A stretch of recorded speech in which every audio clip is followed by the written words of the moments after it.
हरे नाड़े बकरी चोर सुके नाड़े गोरू, छोड़ी देना मेरी कमरी हाथ तू बेगानी जरू ओ बेबी है। मैं बीए फर्स्ट ईयर के जब एग्जाम चल रहे थे तो उन दिनों मैंने गाने लिखे। लोगों ने पढ़ाई की, मैंने गाने लिखे, तो वो ना मुझे अच्छा लगा तो मैंने वो ना लिखना शुरू किया।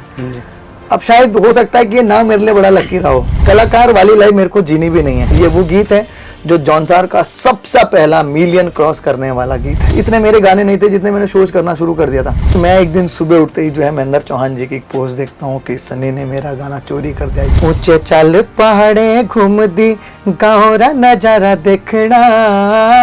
गोविंद भाई ने पहले कहा कि सनी भाई गाना बहुत जबरदस्त है और ये अपने आप में पूरा पिक्चर का गाना है। तो जॉन सार की पहली फिल्म भी अभी रिलीज हुई है जी बिल्कुल, अभी पिछले साल ही रिलीज हुई थी, लेकिन एक चीज है कि उसमें सनी देओल का गाना ही नहीं था। ऐसा क्या हुआ? अगर हमारे पास कोई बड़ा चैनल काम करना चाहेगा साथ में तो वो कभी ये नहीं कहेगा कि हमें कोई पौराणिक चीज चाहिए, लोकगीत चाहिए। वो कहेगा कोई चटक पटक दो यार, वो बेबी टाइप जैसा दो, ऐसा कुछ दो।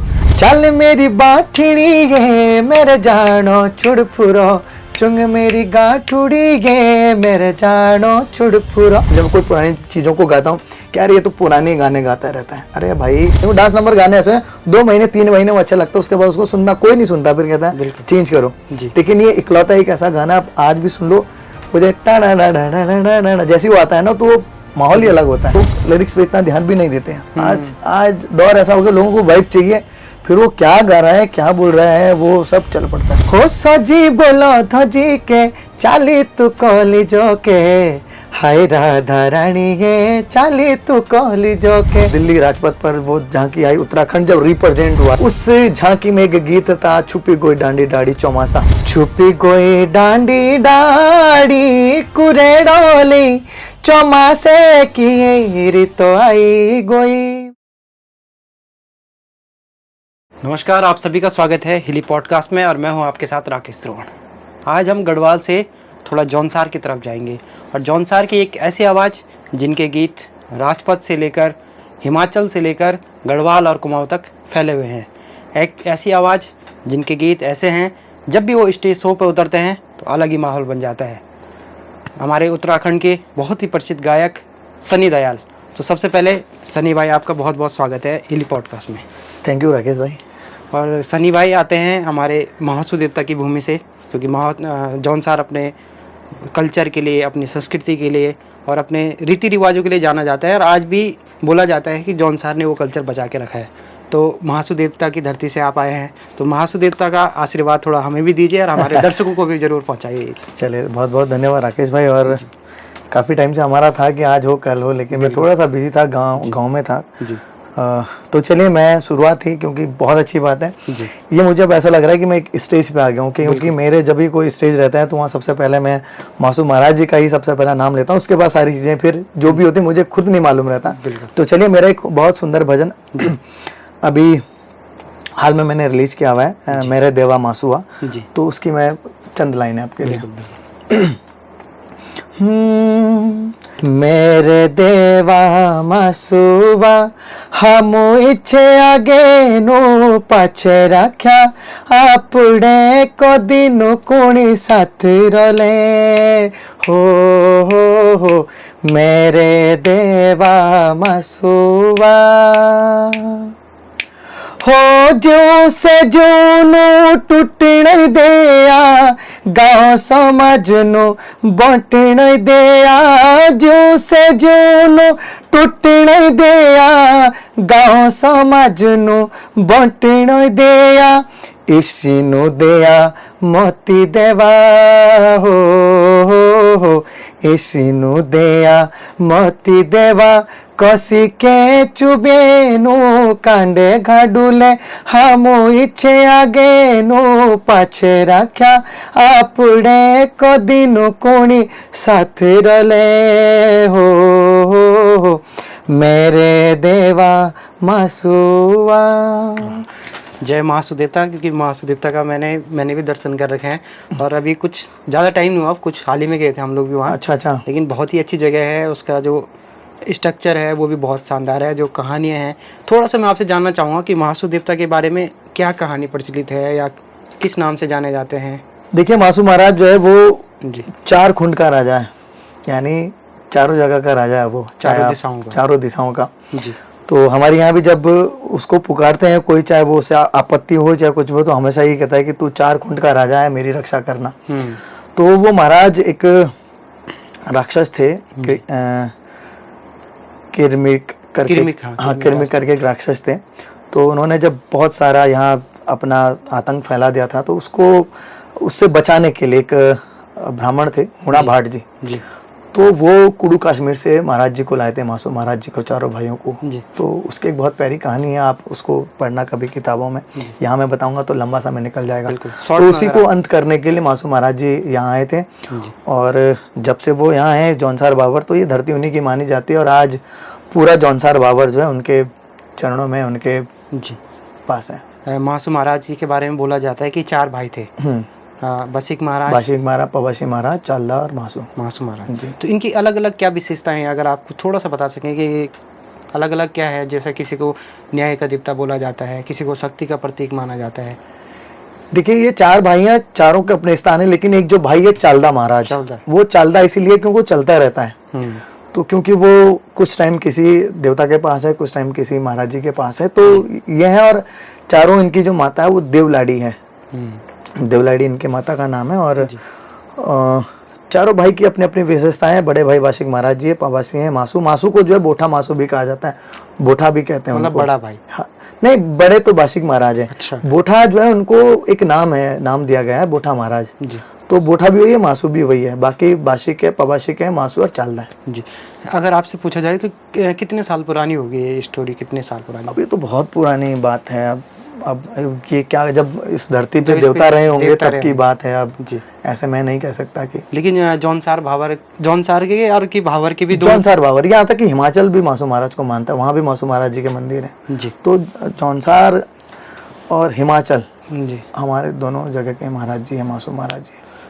जैसे कि बोलते हैं किसी पे देवता अवतरित भी होते हैं इसमें? हाँ बिल्कुल होते हैं, वो सारी समस्याएं सुनते हैं फिर बताते हैं। बिल्कुल। अब तो ये सोशल मीडिया पे आप देखते हैं कि कोई महाराज है, ये फलाना महाराज है, वो जो है पर्चियाँ निकाल रहा है, ऐसा कुछ कर रहा है। तो ये चीज़ें हमारे यहाँ तो बहुत पहले से है, वहाँ पर्ची निकालने की जरूरत नहीं, वहाँ अपने अपने घर से 4 दाने चावल के लेके जाने, आपको पूरा चिट्ठा खोल देगा, आपका पीढ़ियों दर पीढ़ियों का वो बता देगा कि आपके घर में क्या चीज़ें रही है जी।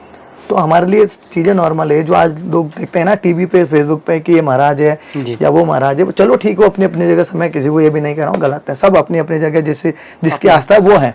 लेकिन हमारे मासू महाराज की जो शक्ति है वो मैं इस कैमरे के माध्यम से नहीं बता सकता। मैं तो ये कहूँगा कि आप एक बार जाइए और अपने बारे में पूछवाइए उस महाराज जी से जिन पे जो है देवता उतरता है। बिल्कुल, क्योंकि मासू महाराज के मंदिर में बकरियां भी घूमती हैं, बहुत सारी चीजें। बिल्कुल बिल्कुल बिल्कुल। टॉन्स नदी के ठीक किनारे पे मंदिर है, हनोल में। बिल्कुल हनोल में, हनोल।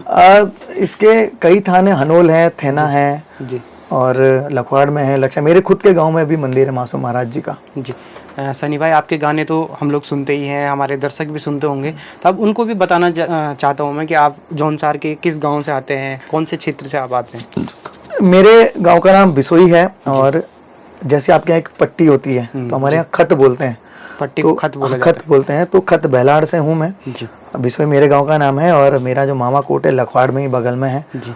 और नागथात एक राजकीय इंटर कॉलेज है, उसमें मेरी पढ़ाई शिक्षा दीक्षा हुई है जी। और शिशु मंदिर का मैं विद्यार्थी रहा हूँ, 5वीं तक मैंने शिशु मंदिर में शिक्षा ली है, और उसके बाद फिर ग्रेजुएशन के लिए DAV कॉलेज देहरादून आया हूँ। अच्छा, आप उसके बाद देहरादून आ गए? हाँ, क्योंकि देहरादून आपका नजदीकी मार्केट है। हाँ, नहीं, हमारा जो मेन मार्केट है वो है विकास नगर, जिसे कभी चुड़पुर, आपने बिट्रू नामा नहीं सुना होगा जी। तो वो विकास नगर को चुड़पुर बोला करते थे, अब वो विकास नगर हो गया जी। और पढ़ाई के लिए, कॉलेज के लिए तो हमें फिर देहरादून जी। जैसे कि जौनसार भावर है, तो जौनसार अलग क्षेत्र है, भावर अलग क्षेत्र है, तो जौनसार के बारे में अगर कुछ बता सकें, आपकी क्या क्या विशेषताएं हैं? क्योंकि हम लोग देखिए, जौनसार भावर को मैं अलग नहीं मानता हूँ, एक ही है। अब देखो, वो तो चाहे आप गढ़वाल में जाओ या कहीं भी जाओ, हर एक बैंड के बाद बोली भाषा चेंज होती है, चेंज हो जाता है, तो हल्का सा फर्क है। बाकी जौनसार भावर एक ही है, वो भी मासू महाराज को मानते, तो मैं एक ही है, वो कोई चेंज नहीं, भाई नाम दिया गया कि जौनसार भावर। थोड़ा भौगोलिक स्थिति के हिसाब से अलग अलग है। हाँ, वो देखिए, वो तो जैसे आपका गढ़वाल है, कुमाऊं है जी, तो लगभग चीजें सेम है, कल्चर एक है, लेकिन वो ये है कि गढ़वाल है, कुमाऊं है, तो वो वाली बात है। बाकी ऐसा कोई बड़ा चेंजेस तो है नहीं, क्योंकि सेम खान पान वहाँ भी है, सेम यहाँ भी है, सेम गाने वहाँ है, सेम यहाँ है, सेम पहनावा वहाँ है, यहाँ भी है, तो अलग नहीं है, एक ही है। जौनसारी जब गीतों की बात आती है तो जौनसार के गीतों की जो रिदम होती है वो अलग ही होती है कि आदमी झूम झूम के नाचता है, उसमें बहुत सारी चीज़ें हैं। तो आपसे अब जानना चाहूँगा कि आपकी शुरुआत कैसे हुई इस इंडस्ट्री में, आप सिंगिंग के क्षेत्र में कैसे आए? राकेश भाई, दरअसल मेरे लिए तो प्लस पॉइंट ये भी रहा कि जिस परिवार से मैं आता हूँ उस परिवार से मुझे विरासत में ये चीज़ें मिली है, म्यूज़िक। क्योंकि मेरे जो पिताश्री रहे हैं वो अपने दौर के एक बहुत अच्छे रामीला डायरेक्टर रहे हैं। रामीला जो गांव में होते थे तो वो करवाते थे, तो शायद वो ब्लड की बात है। और जब उनका इतना अच्छा नाम था तो कहीं ना कहीं फिर जो बच्चे होते हैं तो उनमें वो गुण आ जाते हैं, तो शायद वही गुण मुझ में रहे। और मैंने एक डांस से अपनी शुरुआत की थी इस लाइन में। मैंने कभी ये मेरा कोई ड्रीम, मेरा कोई एम ये भी नहीं था कि मेरे को कोई कलाकार बनना है, गायक बनना है। मैंने पीसीएम से मैंने इंटर किया, ग्रेजुएशन किया मैंने डीएवी में, तो घर वालों का भी ये था कि चलो यार नौकरी वोकरी करेगा, देहरादून है तो। लेकिन फर्स्ट जब मैं बीए फर्स्ट ईयर के जब एग्जाम चल रहे थे तो उन दिनों मैंने गाने लिखे। लोगों ने पढ़ाई की, मैंने गाने लिखे, तो वो बस सडनली मेरे साथ ऐसा हो गया कि मैं सिंगर बन गया। ये मुझे भी नहीं मालूम है कैसे बना, लक बाई चांस, लेकिन उसके अंदर बहुत मेहनत लगती है, बहुत सारी चीजें। हाँ बिल्कुल राकेश भाई, मेहनत तो देखो आप कोई भी फील्ड हो, अगर आप मेहनत नहीं करोगे, चाहे आप इस पॉडकास्ट में अगर आज करोगे, अगर आप मेहनत नहीं करोगे तो शायद वो चीज़ें नहीं बन पाएगी। और मेहनत करोगे तो फिर चीज़ें बन पड़ती है। ये था कि चलो थोड़ी सी चीज़ें विरासत में मिली थी, उसको निखारना कैसे था, खुद को आगे कैसे लाना था, वो मेरे लिए बड़ा चैलेंजिंग था। देहरादून जैसी मैं जगह रहा, यहाँ हर चीज़ तो पैसों की मिलती है, पानी पैसों का है, सारी चीज़। पहाड़ों में तो हमारी है कि हर स्रोत पानी है, सब कुछ फ्री मिल जाता था, अपना खेती होती थी, सारी चीज़ें थी। तो यहाँ तो बहुत बहुत स्ट्रगल किया। और मैं आपको बता दूं कि मुझे गाते हुए 14-15 साल हो गए। तो मैंने जब फर्स्ट गाना रिकॉर्ड किया था यहाँ साज स्टूडियो में, मैंने रिकॉर्ड किया था, संजय राणा जी के पास तब हुआ करते थे। बल्कि उन्होंने एक छोटा सा केबिन था और शटर लगता था, जैसा एक स्टूडियो होती है ना बनी हुई, वैसा एक वोकल रूम बना हुआ था। तो उसमें मैंने वो पहला गाना रिकॉर्ड किया था। और वहीं से क्योंकि डांस में फील्ड में था, जानता सभी को था, तो धीरे धीरे पता ही नहीं चला मुझे कब लोगों ने स्टेज पे बुलाना शुरू किया। और आज जो भी है आप सबके सामने। आज जैसे अगर बात की जाए तो कौन से गाने हैं वो जिनमें आपने एज ए बैकग्राउंड डांसर आप? हाँ, उसमें हमारे यहाँ के एक बड़े पॉपुलर गायक हैं, उनको नाटी किंग बोलते हैं हमारे यहाँ जौनसार में, धर्मेंद्र परमार जी। उनका एक एल्बम आया था शावणिये। और उस वो दौर तब था जब कैसेट आती थी जी। कैसेट में वो गाना चलता था। तो जब उसका ऑडियो रिलीज हुआ था तो ऐसी कोई गाड़ी, ऐसा कोई घर नहीं था जिसमें वो गाना बजता नहीं था, शावणी। तो उसका जब वीडियो एल्बम बना तो ये शूट करने के लिए मेरे गांव की तरफ आए, तो मैं भी वहां था। तो जो उसके निर्माता डायरेक्टर थे श्रीमान बाबूराम शर्मा जी, तो उनसे मेरी मुलाकात हुई। तो मैं एज ए डांसर उसमें प्लेबैक डांसर मैंने शुरुआत की। और आज भी आप वो वीडियो देख सकते हो, मैं चश्मा पहनता था, छोटा हुआ करता था, मैं उस पर डांस कर रहा हूँ। तो बस वहीं से एक ललक सी लग गई कि चलो यार अब इसी फील्ड में कुछ करते हैं। फिर जब देहरादून आया तो बहुत से प्रोग्रामों में मैं लगभग ऑल इंडिया घूम चुका हूँ। श्रीमान भगत सिंह राणा जी के साथ मैंने बहुत से शोज किए हैं, एज ए डांसर भी, एज ए सिंगर भी। जब मैं शुरुआत की तब एज ए डांसर, अब मैं उनके साथ एक गायक के तौर पर जाता हूँ। बिल्कुल। तो बस ऐसी जर्नी रही। और राकेश भाई आपको 12-13 साल हो गए, लेकिन इसके बाद जब आपने पहला गाना कौन सा था, वो याद है कुछ? पहला गाना कौन सा रिकॉर्ड हुआ था? देखो हमारे यहाँ ना लड़की के ऊपर बड़े गाने होते हैं जौनसार में, लड़की के ऊपर उसके नाम से मतलब गाने बनते हैं। तो मेरी शुरुआत भी कुछ ऐसी रही। एक लव सॉन्ग मैंने गाया था अपने जीवन में, जो मेरा सबसे पहला रिकॉर्ड हुआ था, रश्मि बाठनी करके।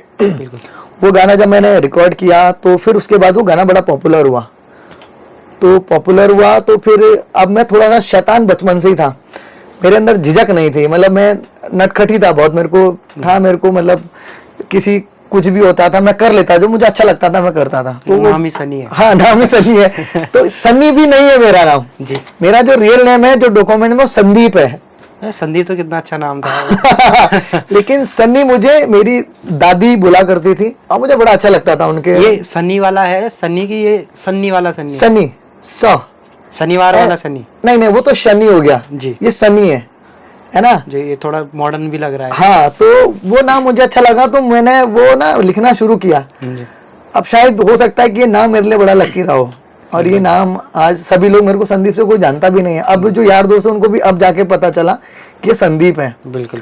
तो सभी लोग जानते हैं सन्नी देओल से। तो सनी भाई, वही गीत जो आपने पहली बार रिकॉर्ड किया था, थोड़ा उसकी कुछ लाइनें भी हो जाएं, हमारे दर्शकों को भी वो फील जरा आ जाए कि भाई पहली बार कैसा गाया था आपने। हाँ, और तब आवाज़ जी मेरी इतनी मैच्योर नहीं थी, एक बचपना। आज भी वो गाना है यूट्यूब पे, तो मैं सुनता हूँ तो मुझे बड़ा वैसा लगता है। हालांकि कोई बहुत बड़ा चेंजेस नहीं वॉइस में आया, लेकिन ये कि अब थोड़ा सा उम्र के हिसाब से आवाज़ बदल गई है, तो ठीक है। तो चलिए, मैं वो बहुत प्यारा गीत रहा, बड़ा हिट वो गीत रहा, और बहुत प्यार लोगों ने उस गीत को दिया जी। तब कैसेट का दौर खत्म था जी। सीडी का चालू हो गया था, और तब ये छोटे फोन में मेमोरी कार्ड लगता था। अच्छा, चिप बोलते तो हाँ, जो चिप वो लगती थी, वो हर उसमें दुकान पे जो है वो भरी जाती थी, गाने भरे जाते थे। आपका ये गाना उसमें आया था सीडी के टाइम पे, या सीडी का दौर खत्म एंडिंग की तरफ था, यूट्यूब शुरू होने लगा था। वहाँ यूट्यूब का मालूम नहीं था कि यूट्यूब इतना बड़ा प्लेटफॉर्म बन जाएगा हमारे लिए। तो वो जो चिप का दौर था ना, जो चिप, ये तब उस दौर का गाना है। 50 रुपए में गाने फुल कर, हाँ, 50-20 रुपए में जो फुल हो जाती थी वो। बिल्कुल। तो उसमें 200-250-300 गाने आते थे। तो तब का है ये। तो मैं चलिए उस गीत को सुनाता हूँ। हो प्यारो कराता ताऊ से मेरी प्यारी सातेणी, धोखा दयानु मुखे मेरी रश्मि बाटेणी। प्यारो कराता ताऊ से मेरी प्यारी सातेणी, धोखा दयानु मुखे मेरी रश्मि बाटेणी। हो रश्मि मेरी हो रश्मि, झूठे किए ते वादे खाई झूठी को सीमो, एला तोड़े ते सारे मेरे वादे धोरी मो। हो रश्मि मेरी हो रश्मि। और हमारे यहाँ जो क्या होता है कि अपने गीतों के साथ हम लोग हिंदी को जो है जोड़ देते उस रिदम में। तो इसमें एक लाइन थी कि ये इश्क का जादू है, सर चढ़ कर बोलेगा, ये इश्क का जादू है, सर चढ़ कर बोलेगा। तो ये जो नाम था इसमें, वो काल्पनिक था कि रियल में था? नहीं, ये रियल था। ये रियल था। तो उसके बाद उन्होंने कभी कुछ वापस किया कि भाई ये प्यार लव सॉन्ग था, आपने इसको ब्रेकअप सॉन्ग की, प्यार किया था तेरे से, तूने धोखा दे दिया? अब कंडीशन वैसी रही तो मैंने खुद लिख दिया, खुद बना दिया, खुद गा दिया। तो वो बचपना था, और ये दौर में ऐसा नहीं कि मेरे साथ है, हर किसी के साथ ये टाइम आता है। और बचपन की चीजें ये कहीं ना कहीं हमेशा यादों में रहेगी ये चीजें, क्योंकि गीत कभी भुलाए नहीं जा सकते, है ना। और बचपन भी कभी नहीं भूल सकते। हम आज भी याद करते हैं कि यार वो दौर कितना अच्छा था। ना हमें किसी बात का ये था कि हमें पैसे चाहिए, ना किसी का लालच था, ना ये था कि यार इस आदमी के पास ही है, मेरे पास नहीं। उस समय ये था कि हाँ ठीक है, जो जी रहे जी रहे, अब तो बेस्ट है। अब है ना, वो लाइफ बेस्ट थी। आज तो ये हो गया यार कि यार उसके पास फॉर्च्यूनर है, मेरे पास तो ऑडी होनी चाहिए, अगर इसके पास स्कॉर्पियो है तो मेरे पास कुछ और होना चाहिए। तो आज तो खींचातानी में जिंदगी बीत रही है, बाकी कुछ नहीं है। हाँ, तो सनी भाई, जब आपने उसके बाद धीरे धीरे शुरुआत करी, तो उसके बाद पहली बार कब लगा कि मेरा बड़ा हिट आ गया है, या मुझे लोग जानने लग गए? इस गाने के बाद जी। मुझे ना सीरियसली, मेरे उस समय इतने गाने भी नहीं थे, मुश्किल से मैंने 2-3 गाने गाए थे जी। और मुझे प्रोग्राम मिलने चालू हो गए थे। आप यकीन करना, मैंने 1000 से ऊपर शायद स्टेज शो कर दिए होंगे अभी तक। हाँ, बहुत बढ़िया। मतलब 1000-2000 के आसपास अगर मैं गिनूं तो शायद रहेंगे इतने, क्योंकि मैं बचपन से ही, जब से मैंने शुरू कर दिया था, तब से मैं गाना, मैंने शोज, इतने मेरे गाने नहीं थे जितने मैंने शोज करना शुरू कर दिया था। तो वो था कि मैं जब स्टेज पे रहता हूँ तो लोगों को अच्छा लगता हूँ कि चलो यार ठीक है। एक तो मेरे अंदर ये है कि मेरे को ना, जब स्टेज पे रहता हूँ, मेरे को पब्लिक के साथ कनेक्ट होना, उनको एंजॉय कराना, उसके बाद मस्ती करना मेरे को बड़ा अच्छा लगता है। और अगर मैं अब खुद की बात करूंगा, मेरे से कोई ये भी पूछेगा कि यार आपको रिकॉर्डिंग स्टूडियो में अच्छा लगता है या लाइव कॉन्सर्ट में, तो मैं ये कहूँगा मेरे को कॉन्सर्ट में ज्यादा मजा आता है। तो बस भाई ऐसा ही रहा, और एक धीरे धीरे चलता गया आगे। फिर मैंने एक एल्बम किया पूरा 8 गानों का, जिसमें एक और भजन था मेरा मासू महाराज जी का जो बहुत पॉपुलर हुआ, जी। देवा मासू बसुया था ना, मैंने अपने गांव के लिए भजन गाया था, वो उसके अंदर था। एक गाना था मेरा आमा भाणजे तेरे नाकोंदी फूली, वो उसके अंदर था। एक गाना और था ऊंचे चल पहाड़े घूम दी, और ये वो गीत है जो जौनसार का सबसे पहला मिलियन क्रॉस करने वाला गीत है। अच्छा, आपने ये रिकॉर्ड भी तोड़ा? हाँ, वाला ये रिकॉर्ड भी मेरे नाम रहा। तोड़ा क्या आपने बनाया है? बनाया ये कि सबसे पहला गाना ऊंचे चल पहाड़े घूम दी जी। जौनसार का सबसे पहला गाना है जो मिलियन क्रॉस हुआ है। क्या बात, आप तो आज हमारे साथ ऐतिहासिक आदमी है जिन्होंने जौनसार के जो कल्चर है, जो जो लोक संगीत है, उसको आपने नए मुकाम पे पहुंचाया। और अच्छी बात भी यही रही कि वो मेरा खुद का ही लिखा हुआ गीत था। क्या बात, मतलब ऐसा नहीं कि मैंने किसी से लिया, वो मेरे अपना खुद का लिखा हुआ गीत था। और मैंने वो उसी जिस दौर में मैंने वो पहला वाला गाना लिखा, उसी दौर में मैंने उससे भी लिखा था। मैं बल्कि चाहूंगा कि उस गाने को मैं गुनगुनाऊं। बिल्कुल, आप शुरुआत कर सकते हैं। सुरेंद्र नेगी जी का इसमें म्यूजिक था। जी। और पहले मैंने इस गीत को खुद गाया था, फिर एक भाई अपना अरविंद राणा, उसने भी उसको गाया था उस गीत को। तो गीत के बोले कि ऊंचे चल पहाड़े घूम दी, ऊंचे चल पहाड़े घूम दी, गाँव रा नजारा देखना, पहाड़ों की रानी मसूरी, राजा चक्राता देखना, राजा चक्राता देखना। तो ये था गाना और बहुत हिट रहा था ये गीत। जी। तो आपने एक रिकॉर्ड ये बनाया, इसके साथ साथ आपके नाम एक और रिकॉर्ड है कि जो 2018 में आपकी एक झांकी होती है। राकेश भाई, मैं सच कहूँ तो मैंने ना सीरियसली, जी, मैं कलाकार तो बना, लेकिन मुझे ये मालूम नहीं था यार कि मैं कभी इतना अचीव कर पाऊंगा। सीरियसली मैं ये वो उस मासू महाराज की देन है सारे, उसका आशीर्वाद है मेरे ऊपर। मैं तो सीरियसली, मुझे संगीत का अ से ब, ए से बी कुछ नहीं आता, ना कोई सिखाने वाला मिला। जो था परिवार से जो चीजें मिली उसी के ऊपर मैं लगा रहा। लेकिन मैंने मेहनत बहुत ज्यादा की, मैं लगा रहा, मैंने पीछा नहीं छोड़ा। मैंने बहुत ऐसा टाइम भी देखा कि जब मुझे ऐसा मैं पूरा बिखर गया था कि चलो यार हटाओ, घर वालों के ताने के लिए तूने गाना बजाना शुरू कर दिया, तुझे इतना अच्छा पढ़ाया लिखा तूने, फिर वही तो सारी चीजें झेली। और कहीं ना कहीं जो मेरा स्ट्रगल था इतने सालों का, मैं आज भी सीखता हूँ। मैं आज भी ये नहीं कहता कि मैं कुछ बन गया हूँ, क्योंकि संगीत एक ऐसी चीज है, आप सीढ़ी दर सीढ़ी जब चढ़ते जाते हो तो आपको चीजें और वहां दिखती है कि अब ये भी होना चाहिए, ये भी होना चाहिए।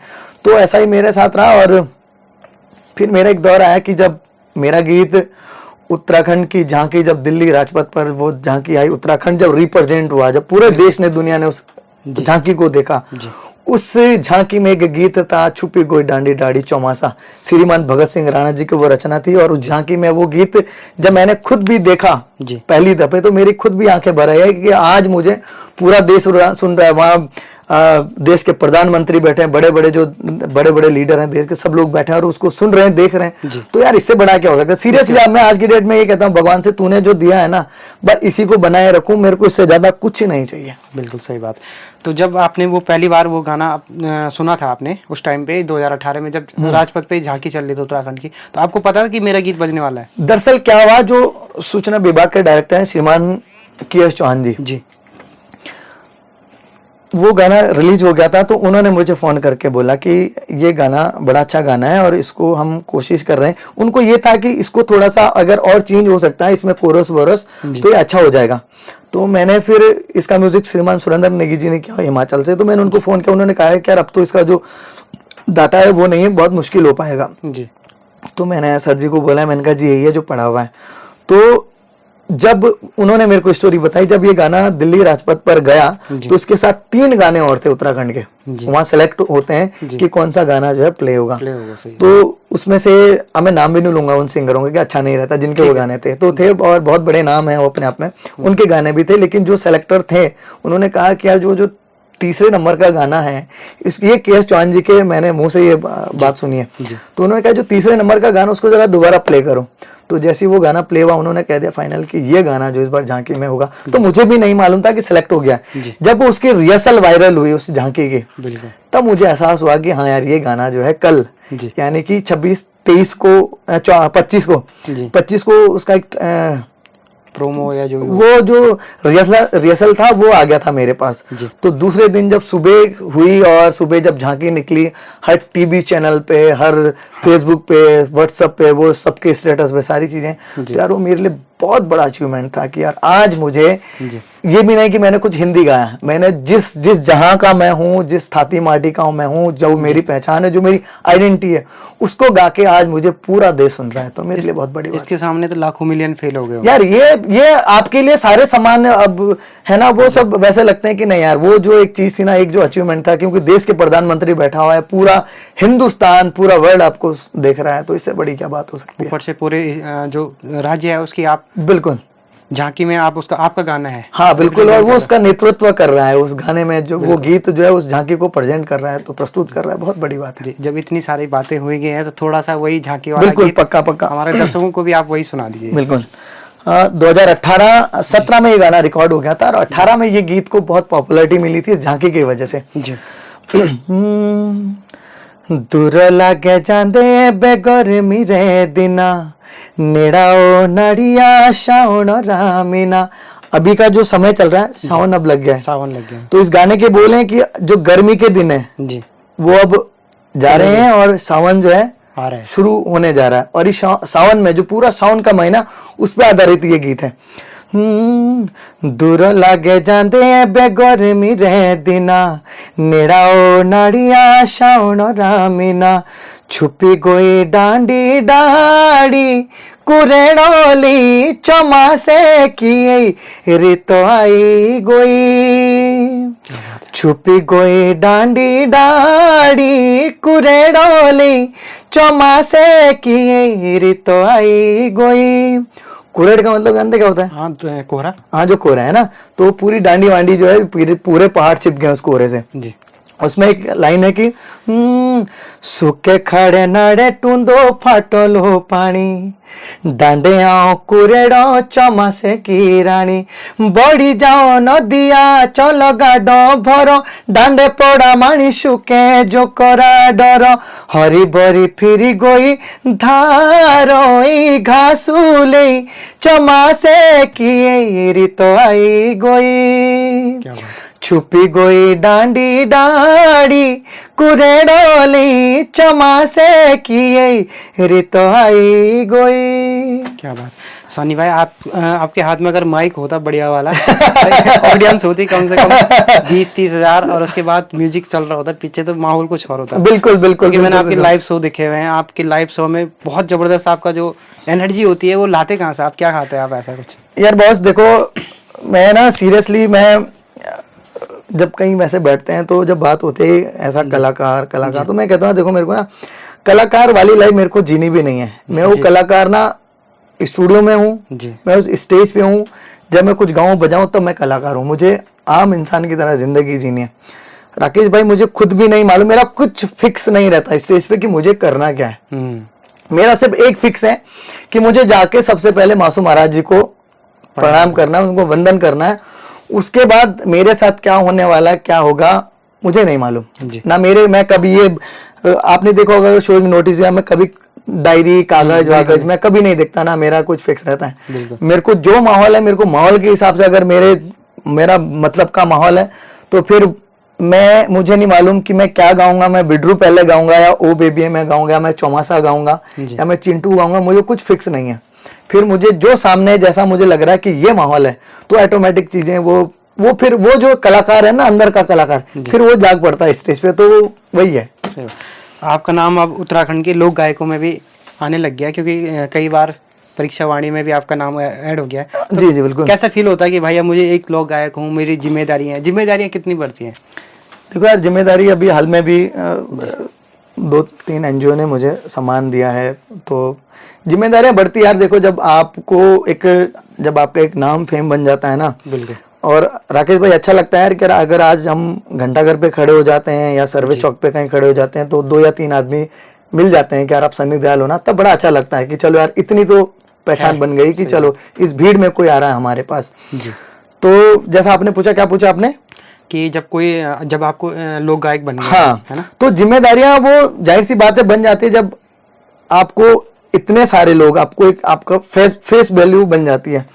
तो उसके बाद जब आपको एक लोक गायक अगर आपको कहा जाए, हालांकि मैं खुद को अभी लोक गायक मानता भी नहीं हूँ भाई, सच कहूँ तो, क्योंकि लोक गायक की परिभाषा है लोक गीतों को, जो हमारी धरोहर पुरानी चीजें। लेकिन आज की समस्या ये हो गई है कि अगर हम उन लोक गीतों को गाएं तो उनको वरीयता नहीं। आजकल क्या है, व्यूज के हिसाब से काम होता है। बिल्कुल। अगर हमारे पास कोई बड़ा चैनल काम करना चाहेगा साथ में, तो वो कभी ये नहीं कहेगा कि हमें कोई पौराणिक चीज चाहिए, लोकगीत चाहिए। वो कहेगा कोई चटक पटक दो यार, वो बेटिया टाइप जैसा दो, ऐसा कुछ दो। तो हमारी अब समस्या यह है कि गीत तो सब गा रहे हैं जी, सारे कलाकार हैं, बहुत अच्छा, और पहले से अब का दौर बहुत अच्छा आ गया है ना। सारी चीजें टेक्निकली बहुत सारी चीजें बहुत अच्छी हो गई, लेकिन जो जिम्मेदारी वाली बात है ना, वो नहीं हो पा रही है। वो इसलिए नहीं हो पा रही क्योंकि जो हमारी पौराणिक जो चीजें, हमारी जो गाथाएं, जब तक वो सामने नहीं आएगी। अब जैसे हमारे पास टेक्निकली वीडियो बहुत अच्छे बन रहे हैं, उनकी क्वालिटी बहुत अच्छी हो गई है, ऑडियो की क्वालिटी बहुत अच्छी हो गई है, तो जो पुराने गीत है, मुझे बहुत सारे लोग, मैंने देखा अपने उसमें कमेंट, जब कोई पुरानी चीजों को गाता हूँ, क्या ये तो पुराने गाने गाता रहता है। अरे भाई, असली संगीत, असली जो संस्कृति है ना, उन शब्दों में है, उन धुनों में है, उन लोक धुनों में है। अगर हम उसको भूल जाएंगे, हम याद नहीं दिलाएंगे, तो जीवित कैसे रहेगा, तभी आगे बढ़ेगा ये चीज। मैंने पुराने गीत ऐसे उठाए हैं जो आज बहुत पॉपुलर है, लोगों को जबानी याद है। तो मैं तो ये कहता हूं कि जो पुरानी चीजें हैं, जिन पे किसी का कोई राइट्स नहीं है, उनको गाओ, उनको लाओ सामने, और उनको एक अच्छे लेवल पे प्रेजेंट करो। जी, जब ये आपका नाम आया था किसी बुक में, तो कब की बात है ये, कब आया था ये अभिनव?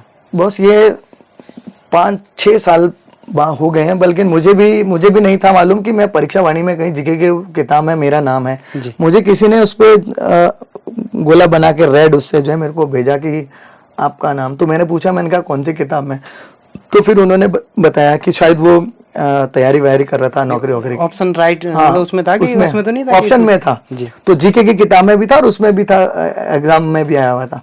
तो तब मुझे पता चला। मैंने कहा चलो यार, मुझे इस बारे में कुछ भी मालूम नहीं है कि कहाँ से आया, कैसे गया, मुझसे ना किसी ने पूछा या क्या है। आप वो पता नहीं वो पॉपुलैरिटी रही या उस मासूम महाराज का क्या रहा, मुझे नहीं मालूम। जो लोग ये वीडियो देख रहे होंगे या पॉडकास्ट देख रहे होंगे, उनको आप सनी दयाल का नाम हमेशा के लिए याद हो जाएगा। हाँ, शायद कुछ लोग अभी तैयारी कर रहे होंगे, कुछ लोग परीक्षाओं की तैयारी कर रहे होंगे। बिल्कुल। और राकेश भाई, मेरे को ना सामाजिक गाने बड़े अच्छे लगते हैं। एक चीज मैं और बता दूं, 2019 में एक गाना आया था मेरा, पलायन के ऊपर बिसरा पड़े रीति रिवाज, और दिल्ली में यूका अवार्ड होता है। तो जौनसार ये पहला गाना था जिसको यूका अवार्ड से नवाजा गया। इस गीत को उत्तराखंड का सर्वश्रेष्ठ गीत बनाया गया। क्या बात। तो आप हर जगह फर्स्ट ही आते हो? यार मैं फर्स्ट नहीं आता, लेकिन मेरे को लोग ले आते हैं फर्स्ट में। मतलब देखो, मुझे ना कोई लालच नहीं है यार, कि मैंने जिंदगी में लालच करना नहीं सीखा। मुझे भूख नहीं है किसी चीज की, क्योंकि मैं जानता हूं कि अगर मैं मेहनत करूंगा तो जाहिर सी बात है उसका फल मुझे जरूर मिला, वो चाहे अभी ना मिले, लेट ना मिले। अभी यकीन करना, पिछले ओ बेबे के बाद एक गाना आया था चिंटू तेरा से यहाँ, वो भी बड़ा हिट रहा। उसके बाद से लेके अभी तक मैं कोई बड़ा गाना नहीं, मैं जूझ रहा हूँ कि यार कब कुछ ऐसा है तो सीरियस। लेकिन मुझे ये मेरे को फर्क नहीं पड़ता कि मैंने गाना बनाया, उसमें 20,000 आ गए, 10,000 आ गए। मुझे मालूम है ठीक है, अगर ये फ्लॉप हो गया तो मैं अगला दूंगा ना, अगला भी अगर मुझे नहीं आया, मैं मेहनत करना नहीं छोड़ूंगा। मैं ये नहीं सोचूंगा क्या रहा मेरे को हार मान, मैं हारने वालों में से नहीं हूँ, क्योंकि मैंने बहुत मेहनत करके, बहुत स्ट्रगल करके यहाँ तक मैं पहुंचा हूँ। अगर आज राकेश भाई मेरे को जानते हैं तो शायद उसके पीछे कहीं ना कहीं वजह रही होगी, मेरी मेहनत रही होगी। बिल्कुल। तो सनी भाई, बहुत सारी चीजें हैं आपके बारे में। तो जब आपका पहला गाना जो एक तो फर्स्ट मिलियन गया था, वो तो है ही, उसके बाद जो ओ बेबी ने पूरी सीमाएं लांग दी, जौनसार से निकल कर। यार उसमें पाकिस्तान पे के कमेंट है, आज भी देख लो आप। मैं सीरियसली पाकिस्तान से मैं खुद वैसा हो जाता हूँ, शॉक्ड हो जाता हूँ कि यार ये कैसा। Love from Pakistan. हाँ, लव फ्रॉम पाकिस्तान। तो बड़ा वैसा लगता है यार कि ये तो दुश्मन भी सुन रहे हैं यार। यार दोस्त तो ठीक है, दुश्मन भी सुन रहे हैं, तो ये बड़ी वैसी बात है। तो जैसे बात होती है, जैसे कोई गाना जब हमको बूस्ट अप करना होता है, तो इसमें आपने ऐड वगैरह चलाए थे कि नहीं, कुछ नहीं, ऑर्गेनिक है? ये ऑर्गेनिक है। और ये गीत में आपको इसकी एक कहानी है। ये गीत श्रीमान महेंद्र सिंह चौहान जी का लिखा हुआ है, उन्होंने खुद भी इस गीत को गाया हुआ है। और मैंने एक मैशअप किया था जिसमें मैंने गढ़वाली, जौनसार, हिंदी, आसाम के कुछ गाने 2-2 लाइनें मैंने करके गाया था अमित बी कपूर जी के स्टूडियो में। तब टिकटॉक का दौर था, टिकटॉक चलता था उस टाइम में। तो तब अब देख लो टिकटॉक कब की बात है, ये काफी टाइम है ना, 6-7, जब चाइना का माल बाल बैन हुआ था, तब से 6-7 साल हो गए। तो तब हमने ये मैशअप किया था, उसमें मैंने ये गाया था ओ बेबी की एक लाइन। तो टिकटॉक में बड़ा वायरल हुआ। हमारे साथ की एक आर्टिस्ट है दीक्षा जी, दीक्षा ने मुझे फ़ोन किया कि सनी आपको पता है आपका एक गाना टिकटॉक पे बड़ा वायरल हो रहा है। मैं कौन सा, कि मैं आपको भेजती हूँ। जी। तो उसने मेरे वो बेबी की वो इतनी सी लाइन, जी। तो यूट्यूब पे जहाँ पर ये मैशअप था वहाँ पे सबकी एक ही बात थी कि प्लीज इस वर्जन को पूरा करो, इस वर्जन को पूरा करो। अब राइट्स मेरे नहीं थे, मेरा लिखा हुआ नहीं है, महेंद्र चौहान जी का लिखा हुआ। जी। तो इसके राइट्स थे कृष्णा म्यूजिक अमित शर्मा जी के पास। तो मैंने उनसे बात की, मैंने कहा अमित भाई वो जो ऐसी ऐसी बात है, मैंने कहा उस गीत को पूरा करते हैं। मैंने कहा आप एक काम करो, मैंने कहा महेंद्र भाई से एक बार पूछ लो। जी। तो ये बड़ी वैसी कहानी है यार, जो मेरे ऊपर लाछन भी लग गए थे इस बेबी को लेके। तो उन्होंने कहा कि ठीक है, लॉकडाउन तब की बात है, उन्होंने कहा कि यार तब ऐसा कर कि तू इस गाने को पूरा कर ले, मैं बात कर लूंगा महेंद्र चौहान से। मैंने कहा चलो ठीक है, कि राइट्स वैसे भी मेरे पास, चलो राइट्स मैंने कहा बाद में, लेकिन जिस बंदे ने लिखा हुआ है जी। उनको पहले रखो। मैंने कहा उनसे कि मैं बात कर लूँगा। मैंने कहा चलो ठीक है। मैंने अमित बी कपूर जी को फ़ोन किया, मैंने कहा भैया प्रणाम, कि प्रणाम। मैंने कहा भैया वो मैशअप पे एक गाना, मैंने कहा ओ बेबी जो लाइन गाई थी, मैंने कहा बड़ा वायरल हो रखा, उसको पूरा करना है। उसने कह रहा है हाँ बेटा तू आ जा, कोई दिक्कत नहीं, हो जाएगा। ठीक है। अच्छा, मैं लॉकडाउन की बात थी तो जैसे तैसे करके मैं देहरादून पहुंचा। शायद लॉकडाउन खुलना शुरू हो रहा था या ऐसा कुछ था। तो मैं देहरादून आया, मैं स्टूडियो गया, मैंने कहा भैया को, मैंने कहा भैया सेम वाइब चाहिए गाने का, वही वाला। मैंने कहा क्योंकि जो लोगों ने पसंद किया है, जो सुना है ना, मैंने कहा अगर वही जाएगा तो ही लोग इस पे आएंगे, नहीं तो मैंने कहा वो अगर हम कुछ चेंज करेंगे तो फिर वो बात खत्म हो जाएगी। अब उन्होंने देखा पूरा स्टूडियो का पूरे सारा सिस्टम देखा, सारी फाइलें उनको कोई डाटा ही नहीं मिला। आप करें तो अब या तो उसको काटना पड़ रहा है, वो उतना सा उठा के सेम चीज, अब सेम चीज कहाँ बननी है, वो रिदम नहीं है, सारी चीज नहीं है, पूरा अगर फिर से जोड़ेंगे तो फिर वो चीज बनेगी नहीं बनेगी, तो बड़ी समस्या है। तो भैया ने जो है उसको जितने पे वो लाइन थी ओ बेबी बीच में है वो गाना, उन्होंने वहां उसको कट किया, उसका MP3 उठाया वहां रखा, उसके साथ तो रिदम जोड़नी शुरू की और हमने जो है उस गाने को, आप देखना अगर आप बारीकी से सुनोगे तो जो फर्स्ट लाइन है हरे नाडे बाकरी चौरा, उसके बाद थोड़ा सा उसमें है वो 19-20 का फर्क चेंज हो जाता है। तो ये रहा, हमने गाना किया, गाना बनाया, हमने शूट किया। तो शूट करने के लिए उस समय लॉकडाउन था तो कुछ लोग अलाउ थे, तो अनुमति ले ली, सारी चीजें, हम लोग शूट पे चले गए और हमने चक्राता मुश्किल 2-3 घंटे में गाना शूट कर दिया था। गाना हम लोग बना के लाए। तो तब भी मैंने अमित शर्मा जी को एक बार फिर फ़ोन किया, मैंने शर्मा जी महेंद्र भाई से बात हुई नहीं हुई? उन्होंने कहा हो गई है। अब बात हुई नहीं हुई मुझे मालूम नहीं है। तो मैंने कहा चलो यार कल की दिन को ये ना कहे कि यार मेरा गाना तुमने, और हुआ वही। अब गाना जो है 1 महीने बाद जो है गाना मिलियन क्रॉस हो जाता है, हर किसी के जुबान पे, हर डीजे पे, हर शादी में, चाहे गढ़वाल हो, कुमाऊं हो, हिमाचल हो, जौनसा, हर जगह ओ बेबी चल रहा था। और मैं एक दिन सुबह उठते ही जो है महेंद्र चौहान जी की एक पोस्ट देखता हूँ कि सनी ने मेरा गाना चोरी कर दिया, ये हो गया। मेरे को दुनिया भर के फोन मैसेज ये वो करके मैं परेशान। एक मैसेज आ गया उनका व्हाट्सएप पे सारे ग्रुपों में, ये चोर है, ये है, इन्होंने चोरी कर। हे भगवान, मैंने कहा बिना मतलब का अच्छा खासा चक्राता गाना ये। उनका खैर उससे फायदा ही ये हुआ कि लोग जिन्होंने नहीं सुना था उन्होंने भी उस गाने को सुना। सही बात है। तो फिर मैंने भाई जी को फ़ोन किया, महेंद्र चौहान जी को। मैंने कहा भाई जी, मैंने कहा मैं आपको बीच में भी फ़ोन कर रहा था, शायद उनके घर में कोई ट्रेजेडी हुई थी, क्या हुआ था, तो उस दौरान वो बात नहीं कर पाए। तो मैंने भाई जी को समझाया, मैंने कहा भाई जी ऐसी ऐसी बात है, उनको कहा था।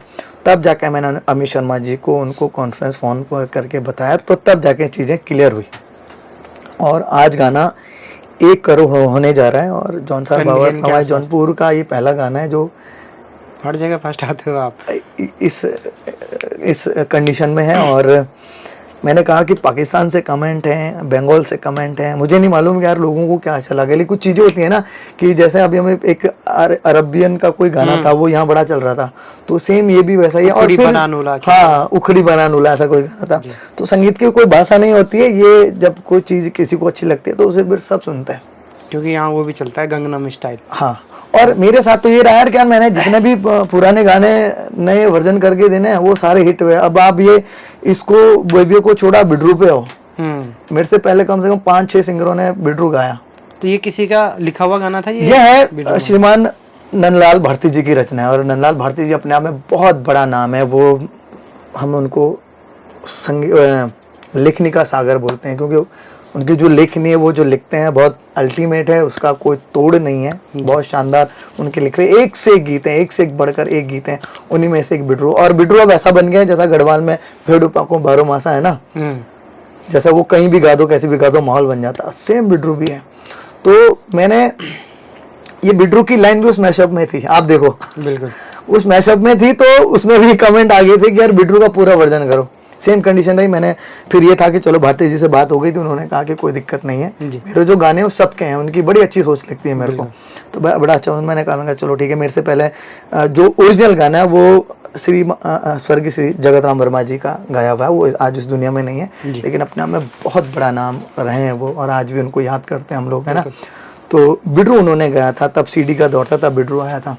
तो ये जो गाना 1 करोड़ होने वाला है ओ बेबी, उसकी जरा कुछ लाइनें हो जाएं, क्योंकि बहुत सारा लोगों का पसंदीदा गीत होगा ये। हाँ चलिए जरूर। हर कोई ओ बेबी मैंने जाना नहीं, ओ बेबी तो चुड़बुड़ू अलग है, चुड़बुड़ू अलग है, ओ बेबी की सुन लेते हैं।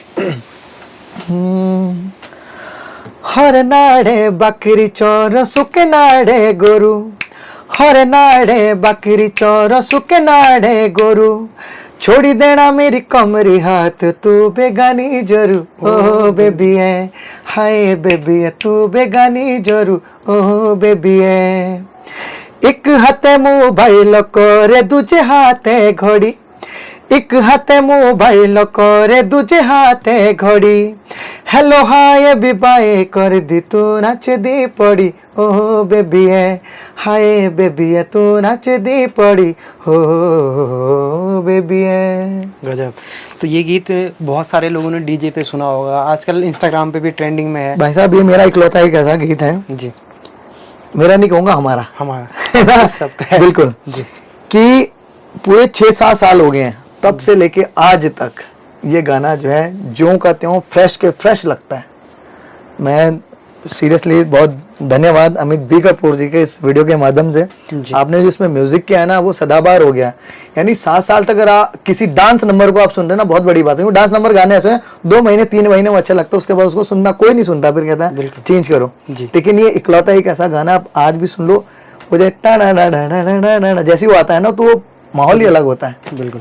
ये गीत गढ़वाल से लेकर कुमाऊं से लेकर हिमाचल तक में भी बजा। बिल्कुल बिल्कुल बिल्कुल। हिमाचल मैंने बहुत शोज किए हैं, और ये शो अब तो सारे शो ऐसा लगता है कि जहाँ बेबी ना गाए वो अधूरा हो जाता है। फिर आपने फिर हिमाचल आपने अगर शो किए हैं तो वहीं से डिमांड आई थी कि आपने इसका नया पार्ट भी बनाया, सेकंड वर्जन। बिल्कुल। फिर मुझे लगा, मैंने कहा चलो यार ऐसा कुछ करते हैं, बेबी टाइप कुछ और निकालते हैं। तो फिर मेरी मुलाकात हुई इनसे, ये जो टी सीरीज रीजनल को देख रहे हैं पूरब पंवार जी, तो उन्होंने आते यही कहा कि मुझे वैसा ही कुछ चाहिए। तो मैंने कहा मैं आपको ना वो ओ बेबी था, मैंने कहा हाई बेबी करके देता हूँ।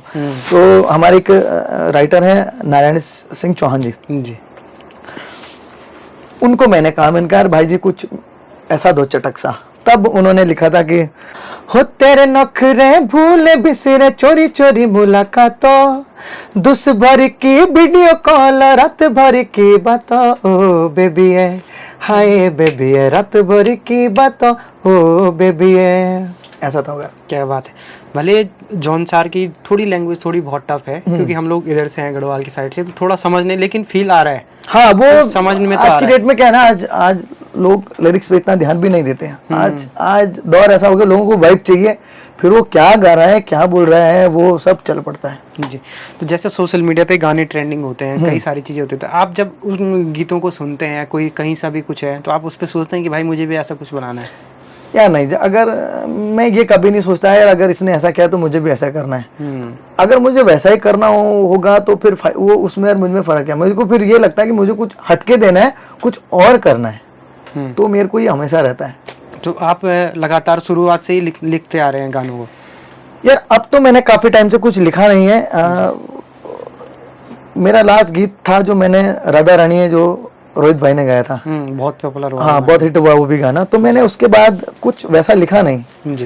तो हाँ कभी मन करता है तो अभी जैसा एक मैंने भजन किया था हरि का नाम करके, तो उसको मैंने कोशिश किया लिखने की। चलो आपने अब जैसे रोहित चौहान को आपने गाना दिया राधा रानी, इसके अलावा भी आपने किसी और को गाने दिए हैं लिख के? नहीं, कोई सिंगर? अब वो उनका था क्या मेरे को कुछ जौनसारी गाना है तो वैसा कुछ दो। उनका भी था कि वो बेबी टाइप वैसा कुछ वाइब हो तो फिर मुझे ये गाना लगा था, क्योंकि मैंने कहा हाँ ये गाने में है, तो मैंने कहा रोहित भाई को, मैंने कहा चलो यार रोहित भाई की आवाज़ में तो हमने वो सुन लिया राधा रानी है, अगर जो जिसने गीत लिखा है उनकी आवाज़ में भी कुछ सुन ले तो वो थोड़ा अलग ही फ्लेवर आ जाएगा। चलिए। बिल्कुल। और रोहित भाई ने बहुत शानदार ये गाना गाया हुआ है, बहुत हिट भी ये गाना रहा है, और जब कभी कभी डिमांड आती है तो मैं स्टेज पे भी गा लेता हूँ। हो सजी बोलो धजी के चाली तू कॉलेजो के, हाय राधा रानी ये चाली तू कॉलेजो के, छोरे ताऊ हो छोरे ताऊ छेड़ोले दिए भी कॉलेजो के, हाय राधा रानी ये दिए भी कॉलेजो के। क्या बात है, जहाँ से मैंने पढ़ा है उसी कॉलेज का नाम है। हाँ बिल्कुल। तो सनी भाई आपने एक बहुत अच्छा कोलैब किया था अभी हाल ही में, हाँ जिसमें जुबिन नौटियाल जी थे, जी बिल्कुल। अमित सागर थे और सौरभ मैठानी थे और ललित कितियार थे। हाँ। तो इनके साथ कोलैब कैसा था? और आपका जो गाना था वो भी बहुत चला था, क्योंकि मैंने भी उसकी बहुत सारी रील देखी, शॉर्ट्स देखे और बहुत सारे लोगों ने स्टोरी पे लगा रखा था वो। तो क्या था वो जो गाना था और उसके बारे में अगर आप बता सकें। एक्चुअली जब मेरे को हिमालयन पल से पहला कॉल आया तो उन्होंने बोला कि चलो पहले मिलते हैं जी। और आपके पास किस टाइप के गाने क्या हैं। तो मैंने पहले ही पूछा, मैंने कहा देखो आपको क्या फील चाहिए, मैंने कहा डांस नंबर चाहिए। तो मेरे पास जो थे मैंने वो सुना है, जो मेरे पास रिकॉर्ड थे। मैंने कहा अगर ऐसा कुछ चाहिए तो बताओ। तो फिर एक गीत था ये हो आइडिया, जो मेरा कई सालों से ऐसा अटका हुआ था। ये मेरा खुद का भी ड्रीम सॉन्ग जिसको मैं कह सकता हूँ वो था। और ये गाना भी श्रीमान भगत सिंह राणा जी ने लिखा हुआ है। तो मैंने पहले इसको रिकॉर्ड भी कर दिया था, लेकिन फिर था कि ना यार ये गाना कुछ हट के आना चाहिए। तो होता है ना कि यार सबर का फल मीठा होता है। तो शायद इस गाने को उस लेवल पे आना था कि जिसमें जुबिन भाई साथ में गिटार प्ले कर रहे हैं और पूरा बॉलीवुड जैसा उसमें म्यूजिक है, पूरा माहौल वैसा बना हुआ है। तो वो गाना जब मैंने कहा तो मेरे को इसकी स्टोरी भी थी जो मैंने उनको सुनाई। मैंने कहा ऐसे ऐसी कहानी है, तो जाते उनको यही गाना पसंद आया। तो फिर जुबिन भाई मिले तो जुबिन भाई को कहा कि, तो जुबिन भाई ने पहले कहा कि सनी भाई गाना बहुत ज़बरदस्त है और ये अपने आप में पूरा पिक्चर का गाना है, इसको हम बहुत बेहतरीन बनाएंगे। मैंने कहा चलो ठीक है कि आप ऐसा करो, अभी डब कर लो, डमी गा दो, म्यूजिक व्यूजिक बन जाएगा, फाइनल गाएंगे। और फिर उन्होंने ये भी कहा कि जिस दिन फाइनल गाओगे उस दिन मैं साथ रहूँगा। मैंने कहा चलो भैया ठीक है। अब उन्होंने यही अपना पुरकुल में उन्होंने अपना स्टूडियो किया हुआ है। तो डमी मैंने गाई और फिर कुछ टाइम बाद जो है मेरे को फाइनल के लिए उस दिन जुबिन भाई भी थे जी। गाना जब बन के सामने आया तो मुझे खुद भी लगा कि हाँ यार वैसा लग रहा है कि कोई बॉलीवुड का गाना चल रहा है। तो फिर वैसे ही वो क्या उन्होंने शूट वूट किया और अच्छा रिस्पांस गाने से। हालांकि उनका भी वो जो उनकी एक अपनी सोच है कि यार उत्तराखंड की जो कल्चर है, यहाँ का जो म्यूजिक है वो एक बड़े लेवल पे कैसे जा सकता है। तो उसमें हो सकता है कि अभी उसमें इतने व्यूज इसलिए भी नहीं है क्योंकि लोगों के लिए जॉनसरी गाना किसी बॉलीवुड फ्लेवर में वो थोड़ा सा एकदम एक्सेप्ट नहीं कर सकते, क्योंकि अभी तक हम जो कर रहे थे वो जो हमारी नाटी चल रही थी हम उसी पे कर रहे थे, ये थोड़ा सा हटके। तो लेकिन ये है कि रील बहुत शानदार बनी है, ट्रेंडिंग में गाना रहा है। तो आज नहीं तो कल जब आने वाला समय है उसमें कहीं ना एक बार दोबारा वो हो रहा है, एक बार फिर से आएगा जब वो दौर वैसा हो जाएगा। क्या बता, इसमें भी पाकिस्तान से कमेंट है ना। तो इसकी अगर कुछ लाइनें सुना सके, क्योंकि मेरे पास एक दो सवाल और पे इसी से रिलेटेड। बिल्कुल जी। ये बहुत प्यारा गाना है और एक गांव का लड़का जो अपने शहर से जब गांव की तरफ जाता है और गांव जब वो पहुंचता है उसकी वो भेड़ बकरियां उनके साथ जब वो निकलता है तब उसे याद आता है कि बचपन में एक मेरी पार्टनर हुआ करती जो मेरे साथ रहा करती थी, सहपाठी थी। और वो सहपाठी वैसी थी कि मान लीजिए ये आपका गांव है और हिमाचल की वो रहने वाली है, उसका मामा कोट आपके गांव में है, आना जाना लगा, तो उसका आना जाना था। तब की वो बात है। तब वो एक गीत है, मैं सुनाता हूँ कि जब वो बड़ा हो जाता है, अपनी नौकरी वोकरी से छुट्टी के लिए घर आता है, तब उसे ना भूख है, ना नींद है, ना चैन है। अब उसको वो बचपन याद आ गया, तब का ये कहानी है। तो गीत के बोले कि भूख लगी ना, नींद आई ना, गाँव बेजोशा बेगाना रे, हो राइडे हो मेरा दिल दीवाना रे, हो राइडे हो मेरा दिल दीवाना रे, भूख लगी ना, नींद आई ना, गाँव बेजोशा बेगाना रे, हो राइडे हो मेरा दिल दीवाना रे। अब सुनिएगा लाइन आप जी। बचपनों के 200 अच्छे थे, नाचो खेलो तहाऊ जी। समझ आ रहा है ना? बिल्कुल। बचपनों के 200 अच्छे थे, नाचो खेलो तहाऊ, कोई को कि तू एका तेरो नाओ झाड़ी ना ताली हाउ। बचपन के वो दिन थे, मैं नाचता था, खेलता था, कहाँ की तू है, क्या तेरा नाम है, मुझे कुछ नहीं मालूम था। तो पसंद हो बचपनों के 200 अच्छे थे, नाचो खेलो तहाऊ। कोई को कि तू एका तेरो नाओ झाड़ी ना ताली हाउ। मिली तू मुखे ऐशो लागो कि साथी कोई पुराना रे। हो रही रे हो मेरा दिल दीवाना रे। हो रही रे हो मेरा दिल दीवाना रे। और जब ये गाना इतना रिकॉर्ड हो गया था तो जुबिन भाई ने कहा कि सनी भाई एंड कुछ मेरे को चेंज चाहिए। उन्होंने गिटार पकड़ा, उन्होंने कुछ गुनगुनाया। मैंने भैया बोला मेरे को 2 मिनट दो, मैं अब भी लिखता हूँ। ऑन स्टूडियो ऑन रिकॉर्डिंग मैंने एक लाइन लिखी इसमें, तू मेरे जीवन दी तू मेरे ख्वाबों दी तेरे प्यारों दा झाला रे। तू मेरे मांसों दी तू मेरे सांसों दी जो पू तेरी माला रे। दिल दीवाना रे कि मेरा दिल दीवाना रे। हो रही रे हो मेरा दिल दीवाना रे। क्या बात है। तो जब आपने जुबिन भाई के साथ ये कोलैब किया तो उसके बाद उन्होंने कहीं बोला कि भाई बॉलीवुड की तरफ आ जाओ या कुछ बढ़िया प्रोजेक्ट है मेरे पास? यार देखो अभी तक तो नहीं, लेकिन उनका ये है कि हम इसका एक सेकंड वर्जन करेंगे। ये उन्होंने कहा है कि हम इसका सेकंड वर्जन करेंगे। और ये जो हो रही है भगत सिंह राणा जी ने लिखा, मैंने एंड की जो 2 लाइनें ये मैंने वहीं ऑन स्टूडियो मैंने ऐड की। तो राइडिया का मतलब होता क्या है वैसे? राइडी एक प्यार का शब्द है। जैसे आप किसी लड़की को प्यार से कहते हैं कि क्या बोल सकते हैं गढ़वाल में, आप किसी लड़की को अगर प्यार से कुछ बांध, गढ़वाल में बांध, उधर बांध तो सुंदरता हो गई।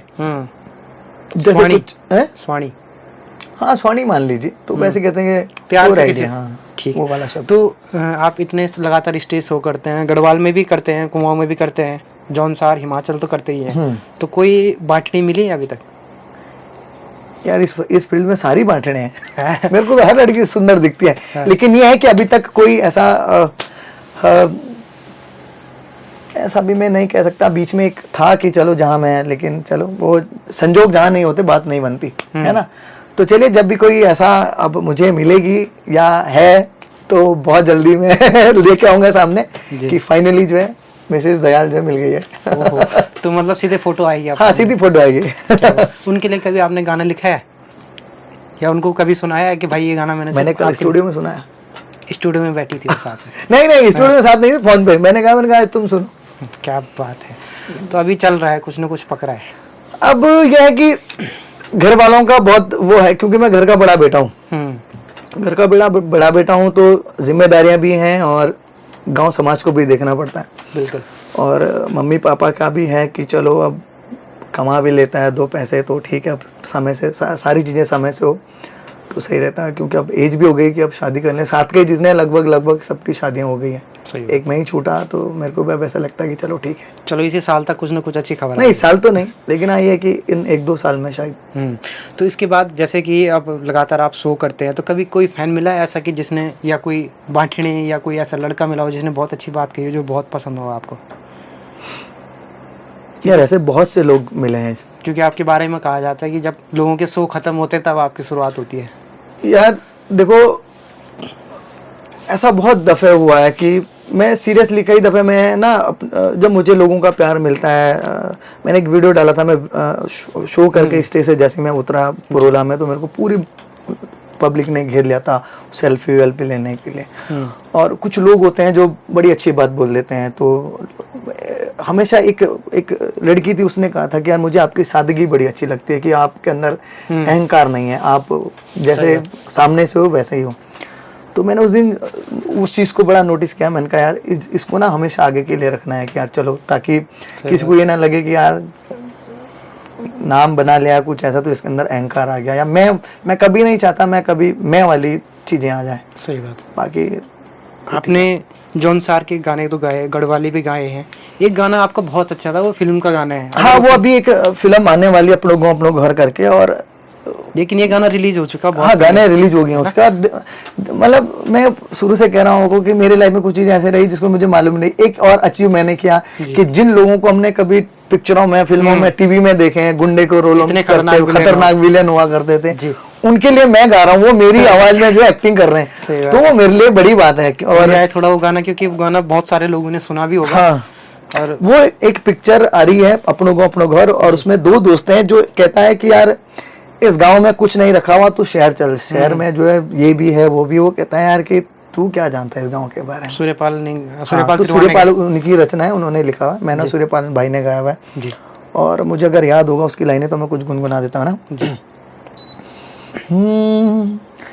चल हिट होए चल हिट, चल हिट मेरा गैली चल शहर मां, चल हिट मेरा गैली चल शहर मां, कुछ नहीं रखो दगड़ियों गो गलो मां, हाँ हाँ कुछ नहीं रखा दगड़ियों पहाड़ों मां। तो ऐसा गाना है। फिर वो दूसरा कहता है कि मेरे को लिरिक्स याद है कि गढ़वाले, हाँ, कि मस्त हवा अच्छा, और गांव में सारी चीजें, गांव में शुद्ध हवा है, शुद्ध खाना है, सारी चीजें, तो क्या शहर की बात कर रहा है। तो मैं चाहूंगा कि पिक्चर आने वाली है और बहुत शानदार पिक्चर। आप देख सकते हैं कि उत्तराखंड इंडस्ट्रीज में पहली दफे इतने बड़े आर्टिस्ट जिनको आपने बचपन में विलन के रोल में गोलियां चलाते देखा, वो इसमें बहुत शानदार रोल कर रहा है। गढ़वाली उन्होंने खुद बोली है, किरण कुमार जी, शहबाज खान जी ने, दोनों ने गढ़वाली बोलेगी। हमारे लिए बहुत बड़ी बात है कि बॉलीवुड वाले आज गढ़वाली बोल रहे हैं। तो ये इसका जो ट्रेलर था तो वो तो काफी पहले आ गया था। कुछ चीजें थी जो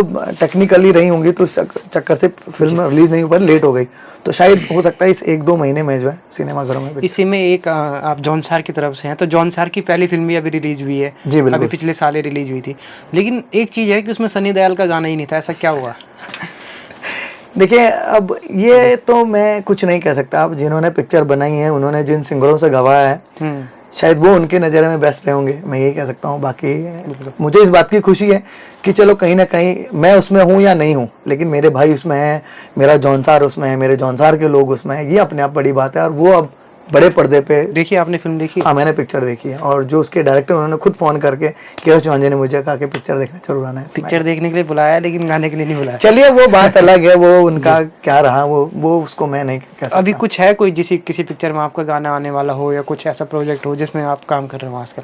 अभी रिसेंटली तो ये पिक्चर है जो मैंने आपको कहा, गढ़वाली, और बाकी एक अभी आने वाला एक प्रोजेक्ट है हाई कमला करके, और कमला, हाँ, बल्कि वो एक गढ़वाली चैनल पे ही रिलीज होगा। और मैं कोशिश करूंगा कि इस गीत में आपको जौनसार, भावर, रमाज जौनपुर देखने को मिलेगा जी। वहाँ के खूबसूरत। तो आपने जौनसार, भावर के गाने भी गा दिए, गढ़वाली भी, कुमाऊनी गाने गाए हैं? कुमाऊं मैंने ट्राई नहीं किया, मुझे भोजपुरी बड़े पसंद है।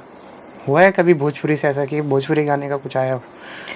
यार अभी तक तो नहीं, लेकिन अगर मेरे को मौका मिलेगा तो मैं 110% भोजपुरी गाना गाना चाहता हूँ। मेरे को बड़े अच्छे लगते हैं वहाँ के गाने। जिया हो बिहार के लाला, हाँ, वो बड़े प्यारा। और एक गाना था कि तू माना न माना है रानी, तू माना न माना है रानी, तो के आपन बना लिहल बानी, ये अभी आप हम तोहरा प्रीतिया में। मैंने इसका एक स्टूडियो में गा रहे थे। हाँ, मेरे को लिरिक्स याद है, मैंने पढ़ के बड़े मुश्किल से गाया, लेकिन मेरे को बड़ा अच्छा लगता है। हाँ। तभी मैं ध्यान आया कि ये कहीं ना कहीं सुना है। हाँ। तो सनी भाई, आप जौनसार की तरफ से, लेकिन जौनसार के बारे में कई सारी ऐसी चीजें हैं जो सोशल मीडिया पे हो, इंटरनेट पे हो, जो हमें पता नहीं है। लोग मतलब उसके बारे में बहुत भ्रमित है। एक तो वहाँ की बात है कि वहाँ पे बहुपति प्रथा अभी भी है। क्या आप बता पाएंगे कि उसमें अभी क्या चल रहा है? देखो यार, जौनसार जो है ना, जौनसार में पांडव रहे हैं, और हम लोग पांडव का वंशज हमें कहा जाता है। सही बात। तो 5 भाई थे, 5 की पत्नी थी, तो वो प्रथा रही है। अब तो देखो, अब पढ़ा लिखा समाज आ गया, हर कोई लड़की भी नहीं चाहेगी कि वो 2 हस्बैंड के साथ रहे या 3 हस्बैंड के साथ, है ना, पढ़ा लिखा था। लेकिन वो जब था तब था, वो एक समय था। आज आप 21वीं सदी में जी रहे हो और बहुत चेंजेस आ गए।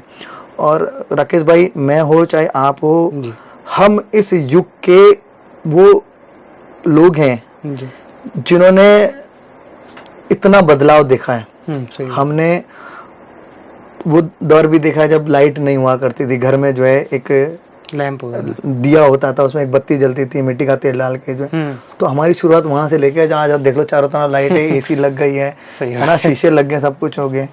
तो आज आप इस दौर में हैं, तो अब तो ऐसा नहीं है, अब नहीं है ना। लेकिन हाँ, हमसे पहले जो है वो तो कहीं कहीं है कि एक वाइफ के साथ 2 हस्बैंड है, लेकिन उसके देखे अगर आप उसमें देखोगे ना तो उसके बेनिफिट भी बहुत सारे हैं।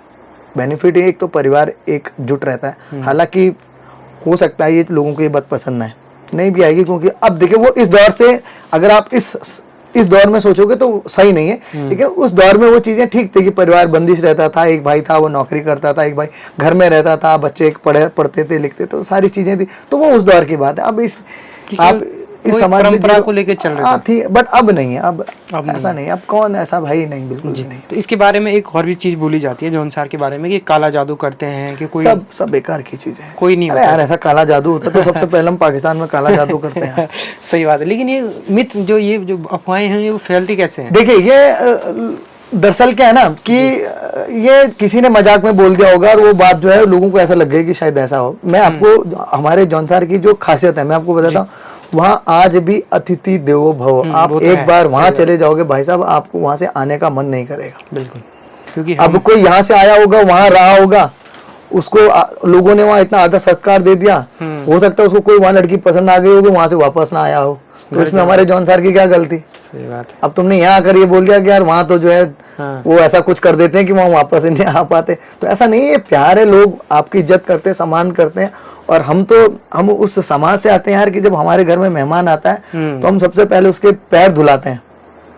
अभी वो भी मौसम के हिसाब से, अगर बाहर ठंडा है तो गर्म पानी से, वैसा है तो ठंडे में नॉर्मल पानी से हाथ पैर धुला के फिर उसकी सेवा की जाती है। तो जो अतिथि देवो भव है वो आज भी वहाँ है। जी, जौनसार के बारे में एक खूबसूरत चीज़ है कि उन्होंने आज भी अपना कल्चर बचा के रखा हुआ है, चाहे वो खान पान से रिलेटेड हो, पहनावे से रिलेटेड हो। क्योंकि आप गढ़वाल या कुमाऊं साइड जाएंगे तो बहुत कम लोग होंगे। राकेश भाई, सच्चाई है कि जौनसार अभी बचा हुआ है ना, तो वो जौनसार इसलिए बचा हुआ है कि वहाँ जो मेन है ना मासू महाराज, वहां तो हमें जाना ही है। तो एक आदमी तो ऐसा चाहिए हर परिवार से जो उसकी सेवा में रात दिन रहे, हर परिवार से। तो एक मुख्य कारण हमारा ये भी है कि अभी जौनसार में पलायन जो है इसलिए रुका हुआ है। बिल्कुल, क्योंकि हमें वहाँ जो सेवा देनी पड़ती है, 3 दफे वहाँ जो है उसकी पूजा होती है। वहाँ पंडित जी है, वजीर है, ठाणी है, सारे लोग हैं। तो हमारे लिए वो भी प्लस पॉइंट है कि मासू महाराज की कृपा से अभी चीजें हैं। हालांकि चेंजेस बहुत आए हैं, है ना, लोग घर से बाहर निकल गए हैं, अब गांव में वो चहल पहल नहीं रही। लेकिन ये है कि अपने शादी त्योहारों में हर इंसान जो है घर पहुंचता है, और वही अपना चोड़ा, अपना झंगेल, अपनी टोपी, वो आज भी हमारे पास वही है। खान पान हमारा सेम आज भी है, वो कोई चेंजेस नहीं, वो हमारी अच्छी बात है। तो अगर कोई जो ये अगर हमारा कोई दर्शक ये वीडियो देख रहा होगा, आप उसको बोलोगे कि जौनसार में ये चीज़ें खाने के लिए, तो कौन सी चीज़ें होंगी वो खाने के लिए? देखो यार, वहाँ आपको अलग अलग डिशें बनती हैं। वहाँ अस्का भी बनता है, वहाँ पिनुए भी बनते हैं, वहाँ एक जिसको आप बिच्छू घास बोलते हैं ना, कंडाली, उसकी भी सब्जी मिलती है। और जो अरबी होती है उसके जो पत्ते होते हैं उसकी भी सब्जी बनती है। तो पिंडालू बोलते हैं। हाँ, तो जौनसार में अभी है चीजें बची हुई। तो जो आपने ये क्या कुछ पहले नाम बताया, तो ये क्या होता है, थोड़ा बता पाएंगे कि क्या क्या होता है? ये जो है ना, ये अरसा या अस्का। हाँ, ये आपको जैसा बंद होता है ना, बंद दिखने में, पाव, बड़ा पाव टाइप। हाँ, बड़ा पाव टाइप, ऐसे ही वो डिश बनती है, अस्का होता है। और वो स्पेशल डिश है। आप अब मैं यहाँ क्या एक्सप्लेन करूँ, जब आप कभी आओ तो देखना।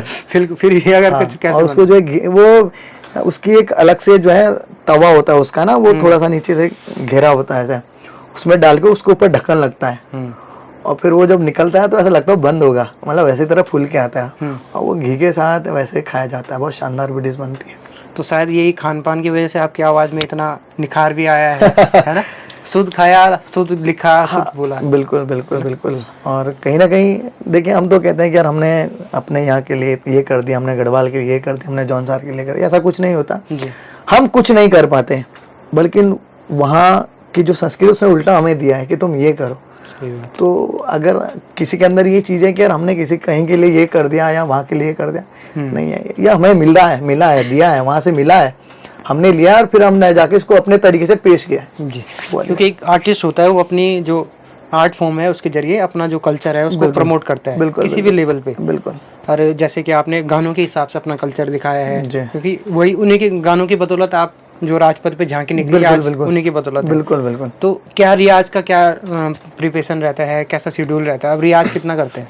देखो यार, रियाज मैं तो बैठता भी नहीं हूँ। हाँ, कभी जैसे स्टूडियो में जाना हो गया, वहाँ बैठ के थोड़ा सा गा बजा लिया यहाँ पे, नहीं तो रियाज वही है जो हमारा स्टेज पे हर दूसरे तीसरे दिन जो है टूर लगते रहते हैं। हाँ, ऐसा नहीं है प्रॉपर कि हाँ बाजा लेके हारमोनियम लेके बैठ गए और अपना, क्योंकि अब अगर आप लोक संगीत को, पुरानी चीज़ों को गाओ तो वो तो आपके अंदर खून में होनी चाहिए, वो आपके भाव आने अंदर से होना चाहिए, उसके लिए रियाज की जरूरत नहीं है।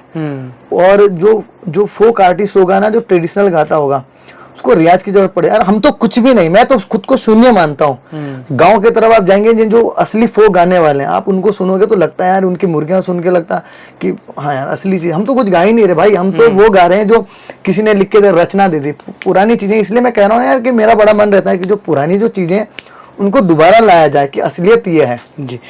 तो जैसे हमने गढ़वाल और कुमाऊं के जो सिंगर होते हैं उनसे बात करते हैं तो उनका स्ट्रगल काफ़ी लंबा रहता है।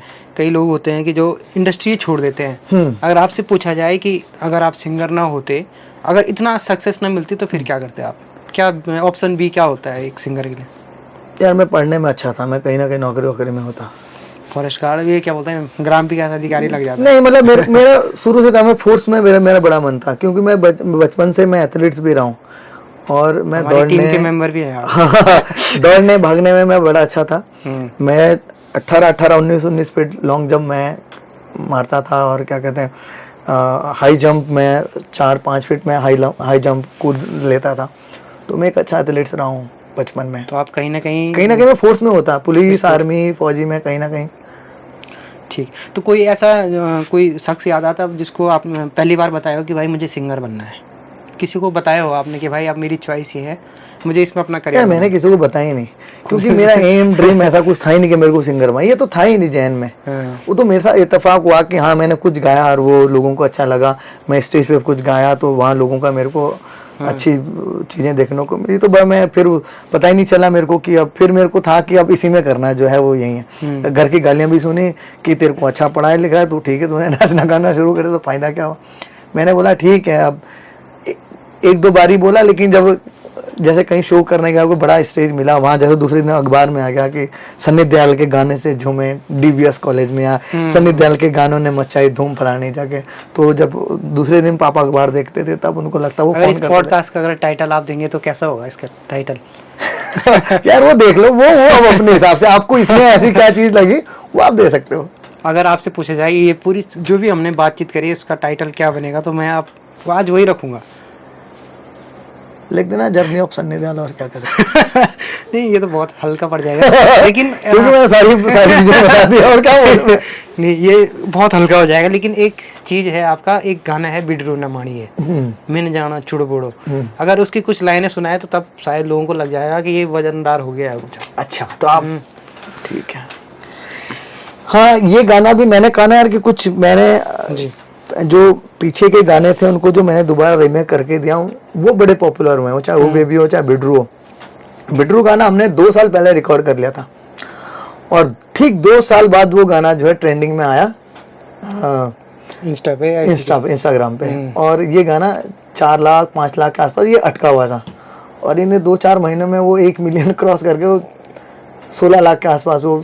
और उसमें हमने कोई ऐसा वीडियो भी नहीं बनाया, हमने स्टूडियो से वैसे ही नॉर्मली उसको बनाया, उसको रिलीज कर दिया। लेकिन अब उसने ऐसा तहलका मचा रखा पिछले 2-3 महीने से, तो वो उसने मतलब 60,000 के आसपास उसकी हुआ गया। और स्पॉटिफाई पे इसकी जो स्ट्रीम है वो 8.1 कुछ ऐसा कुछ समथिंग मिलियन के आसपास था। तो मुझे भी परसों ही जो मेरा डिजिटल देखते हैं उन्होंने मेरे को भेजा कि आपको बधाई हो। तो अच्छी बात है यार कि अगर कोई गाना आपको इतना अच्छा मिल जाता है और इतना आपको पॉपुलर कर देता है तो कहीं ना कहीं फ़ायदा सिंगर को रहता है, उसको फिर और डिमांड्स वो चाहे शोज हो या गाने की तो रहती है। तो चलिए ये गीत श्रीमान नंदलाल भारती जी का है और उनकी लिखी हुई रचना है मेरे से पहले बहुत गजेंद्र भाई ने भी इस गीत को गाया था गढ़वाली में। तो मैंने गाया तो गाना और पॉपुलर हो गया, लोगों ने और इसको प्यार दिया। तो चलिए उसकी एक जो लाइन है जो बहुत ज़्यादा वायरल हुई वहीं से मैं गाना वहीं से स्टार्ट करो। गढ़वाल में बोलते हैं बांध और जौनसार में कहते हैं बाठीन। बाठीन, तो हाँ। इसमें थी लाइन की हो चल मेरी बा चल मेरी बाठीनी गे मेरे जानो चुड़पुरो चुंग मेरी गाठुड़ी गे मेरे जानो चुड़पुरो चल मेरी बाठीनी गे मेरे जानो चुड़पुरो चुंग मेरी गाठुड़ी गे मेरे जानो चुड़पुरो बिडरु बिना मानील सो नठिगा चुड़पुरो बिडरु बिना मानील सो नठिगा चुड़पुरो बिडरु ना हो बिडरू ना मानिए मेरे जानो चुड़पुरो बिडरू ना मानिए मेरे जानो चुड़पुरो चल मेरी बाठिणी गे मेरे जानो चुड़पुरो चुंग मेरी गाठुड़ी गे मेरे जानो चुड़पुरो। क्या बात। चुड़पुरो जो ये गीत है वो विकास नगर के लिए आपने जी बताया। बिल्कुल, एक जमाने में विकास नगर को चुड़पुर कहा जाता था और तभी का ये गाना बना हुआ है।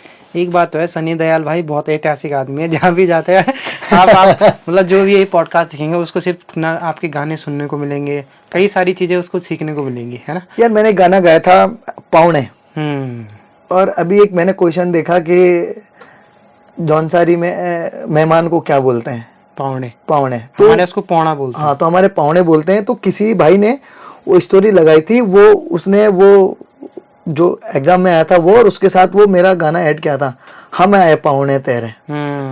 तो उसने लिखा था कि अगर किसी को कि सनी भाई के गाने जरूर सुनना है, इनके गानों में जो है कुछ चीजें ऐसी रहती है कि वो एग्जाम में आ जाती है। क्या बात तो वो मेरे लिए कुछ, मैं सीरियसली मैं खुद भी ऐसा हो गया, मैंने कहा चलो। नहीं, तो सनी दयाल है, आप अपने जो सर्च लिस्ट है उसमें टॉप पे रखिए, क्योंकि बहुत सारी चीजें क्वेश्चन आने वाले हैं। और पहला गाना जो जौनसार का जनपद पे चला वो सनी दयाल, राजपथ पे, दिल्ली में। हाँ, पहला जो गाना यूट्यूब पे गया, मिलियन पे गया, वो भी सनी दयाल का। गाने का नाम है ऊंचे चल पहाड़ियों। बिल्कुल। तो बहुत सारे रिकॉर्ड आपने बना दिए हैं, और बहुत सारे जो नए रिकॉर्ड अभी बनाने को होंगे। लेकिन जब मैं आपसे पूछना चाहूँगा, इतनी लंबी जर्नी हो गई है, 12-13 साल हो गए गाते हुए, 15 जौनसार के जो सिंगर होते हैं उनके आवाज़ में बहुत फोक वाला जो होता है कल्चर, वो बहुत होता है। तो आप किसको सुनते थे स्टार्टिंग अगर बात करें तो? यार देखो, जब हम लोग, मैं आया डांस वांस करने से मैंने शुरुआत की, तो उस समय जगत राम वर्मा जी का बहुत बड़े वाला दौर था, है ना। तो और मैं अगर ये भी कहूँगा कि जैसे नेगी जी हैं, बर्तमान जी हैं, मैं उनको भी उसी कैटेगरी में रखूँगा, क्योंकि वो अपने आप में बहुत बड़ा नाम था, बहुत, और एक से बढ़कर एक हिट गीत उन्होंने दिए थे। उसी कड़ी में श्रीमान खजानदास शर्मा जी, उनकी वॉइस का जो टोन था मेरे को बड़ा पसंद है, बड़ा मीठा गाते थे। फकीरा चौहान जी हैं, उनके बहुत अच्छे गाने होते थे। और जो हमारे जौनसार की सबसे पहली लोक गायिका सुश्री शांति वर्मा जी, वो बहुत अच्छा गाते थे। और जैसे बहुत से नाम थे, बहुत सारे, है ना।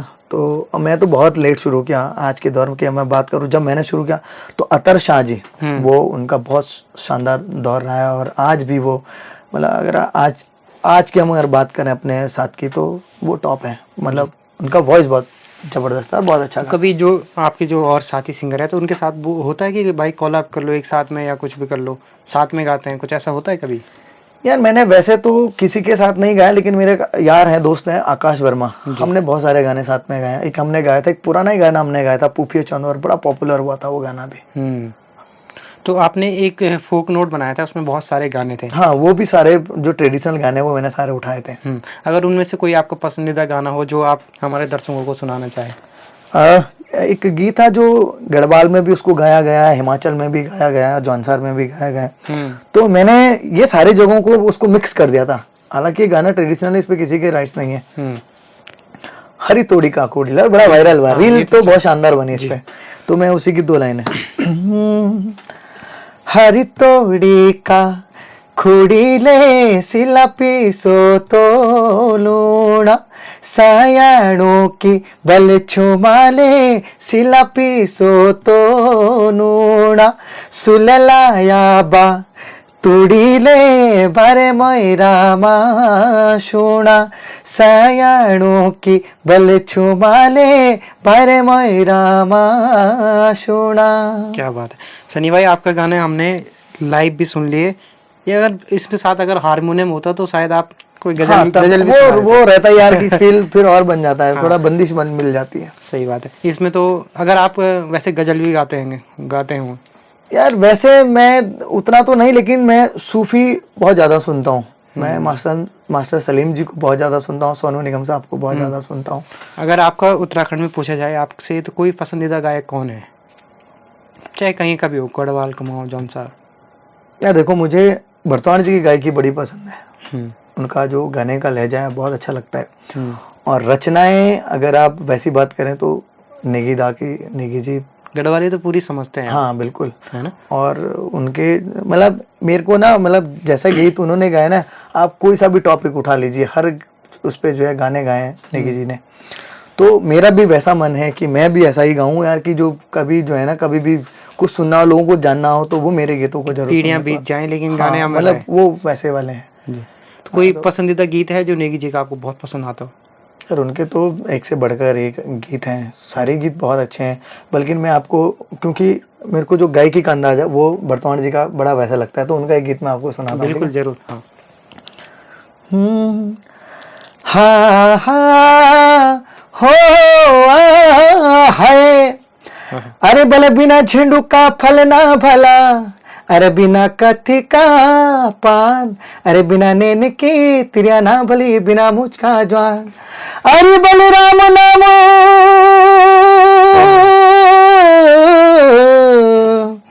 हो है, अरे बलराम नाम सब कोई जप दो, रावणी जप दो कोई, अरे तेरा बहन 160 परी मेरी स्याली तुई, हाँ हाँ आहा मोहना तेरी मुरली बाजी भगवाला बालों का संग, आहा बारा बारी सा की तपस्या, नारी के जान दिए भंग।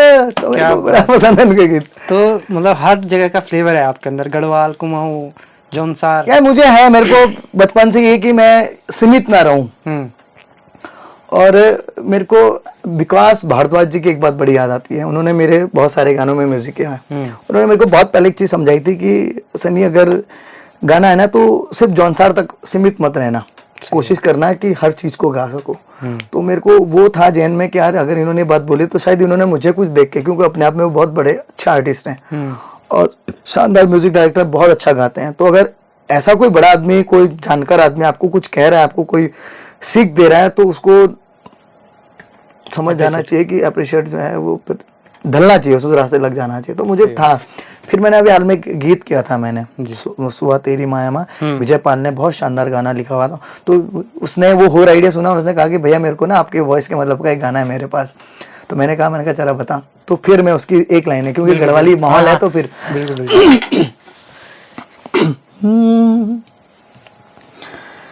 कब कटना छा दिन कन कटनी च रात, सुबह तेरी माया माँ कुछ तो खास बात, सुबह तेरी माया माँ कुछ तो खास बात, आँखों में रिंगना मेरा पल जो बिताया साथ, सुबह तेरी माया माँ कुछ तो खास बात, सुबह तेरी माया माँ कुछ तो खास बात। क्या बात है। तो सनी भाई कुछ तो खास बात है ही आप में वैसे भी, है ना? क्योंकि ये गाना आपने किसी और के लिए लिखा है। कुछ तो खास बात है कि गढ़वाल, कुमाऊं, जौनसार, हिमाचल तक कैसे पहुंचे आप? हिमाचल की अगर जर्नी बता पाए। राकेश भाई, हिमाचल और जौनसार का जो म्यूजिक है ना जी, वो लगभग मिलता है ना।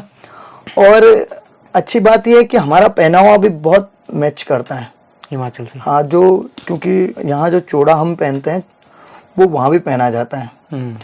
और वो शायद इसलिए भी है कि कहीं ना कहीं सिरमौर जो हमारा बॉर्डर का इलाका हिमाचल और जौनसार का, वो हमारी आपस में रिश्तेदारी भी है।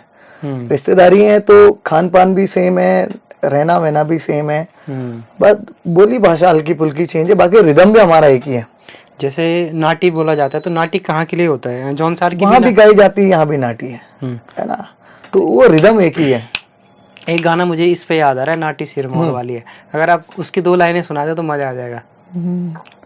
यार वो उसका लिरिक्स मेरे को याद नहीं है। थोड़ा सा नाटी नाटी नाटी नाच दे नाच सिर मोरवाड़िए, ऐसा कुछ है। हाँ ऐसा कोई गाना, बिल्कुल यार बहुत हिट गाना आ रहा है। तो अगर आपको हिमाचली कभी गाना गाया आपने, हिमाचली कितना फर्क होता है लैंग्वेज में?